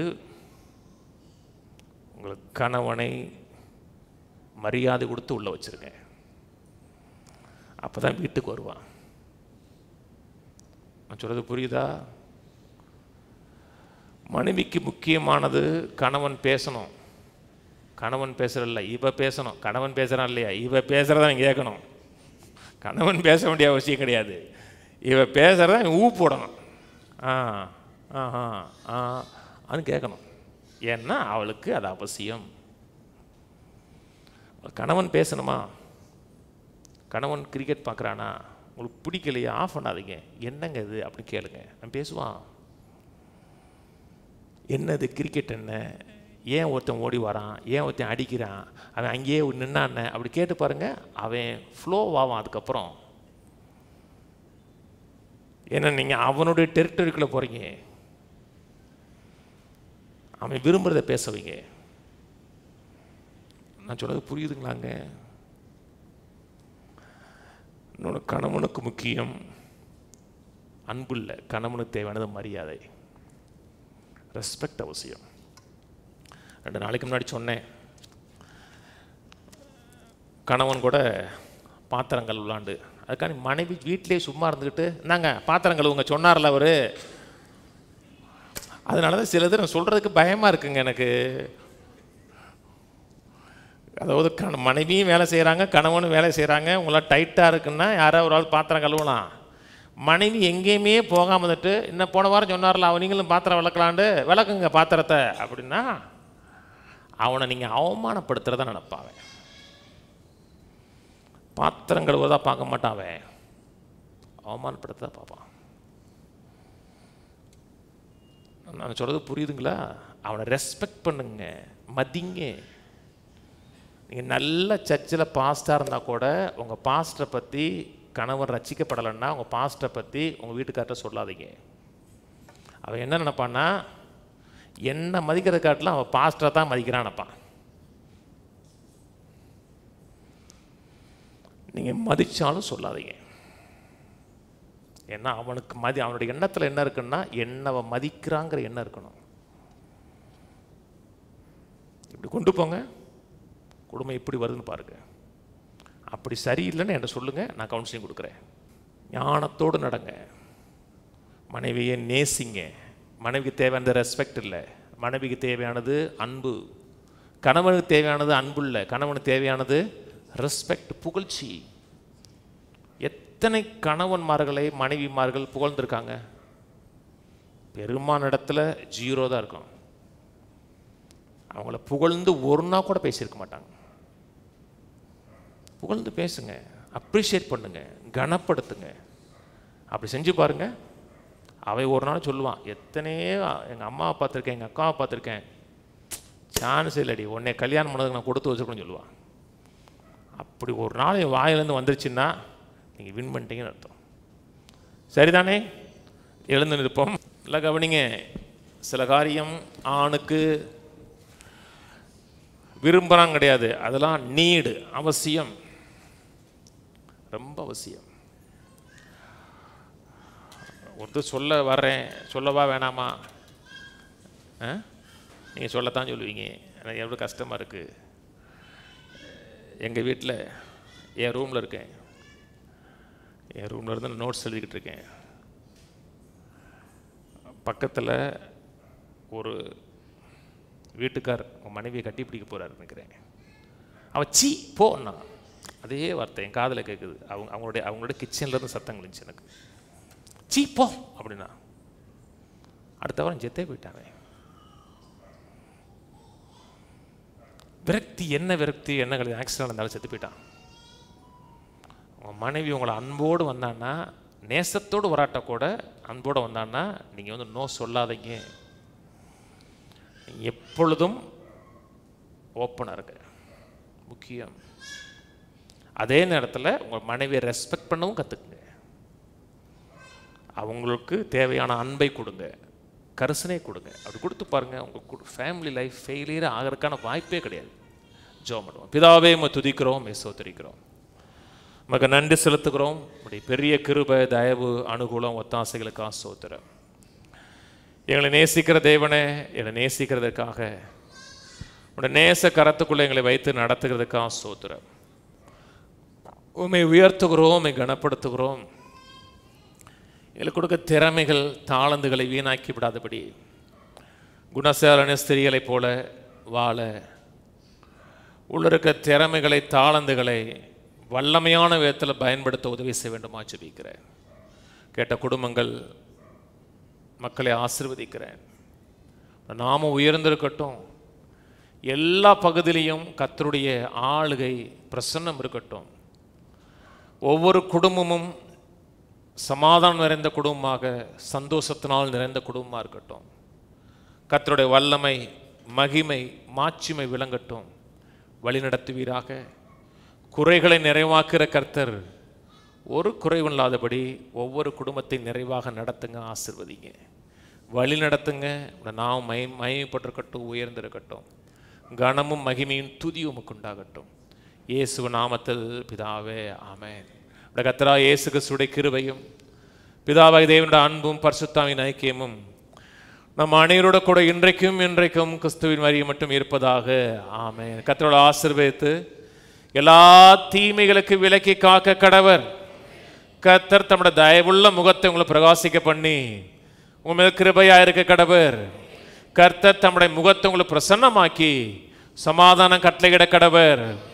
கர்த்தரோட ஆசீர்வதித்து ஜீவனோடு, சுகத்தோடு, தீர்காயுசோடு, ஒரு நோயும் ஒரு பலவீனமும் அணுகாமல் 120 ஆண்டுகளுக்கு மேலாக ஜீவனோடு சுகத்தோடு வாழ வைப்பாராக. ஆமென், ஆமென், ஆமென்.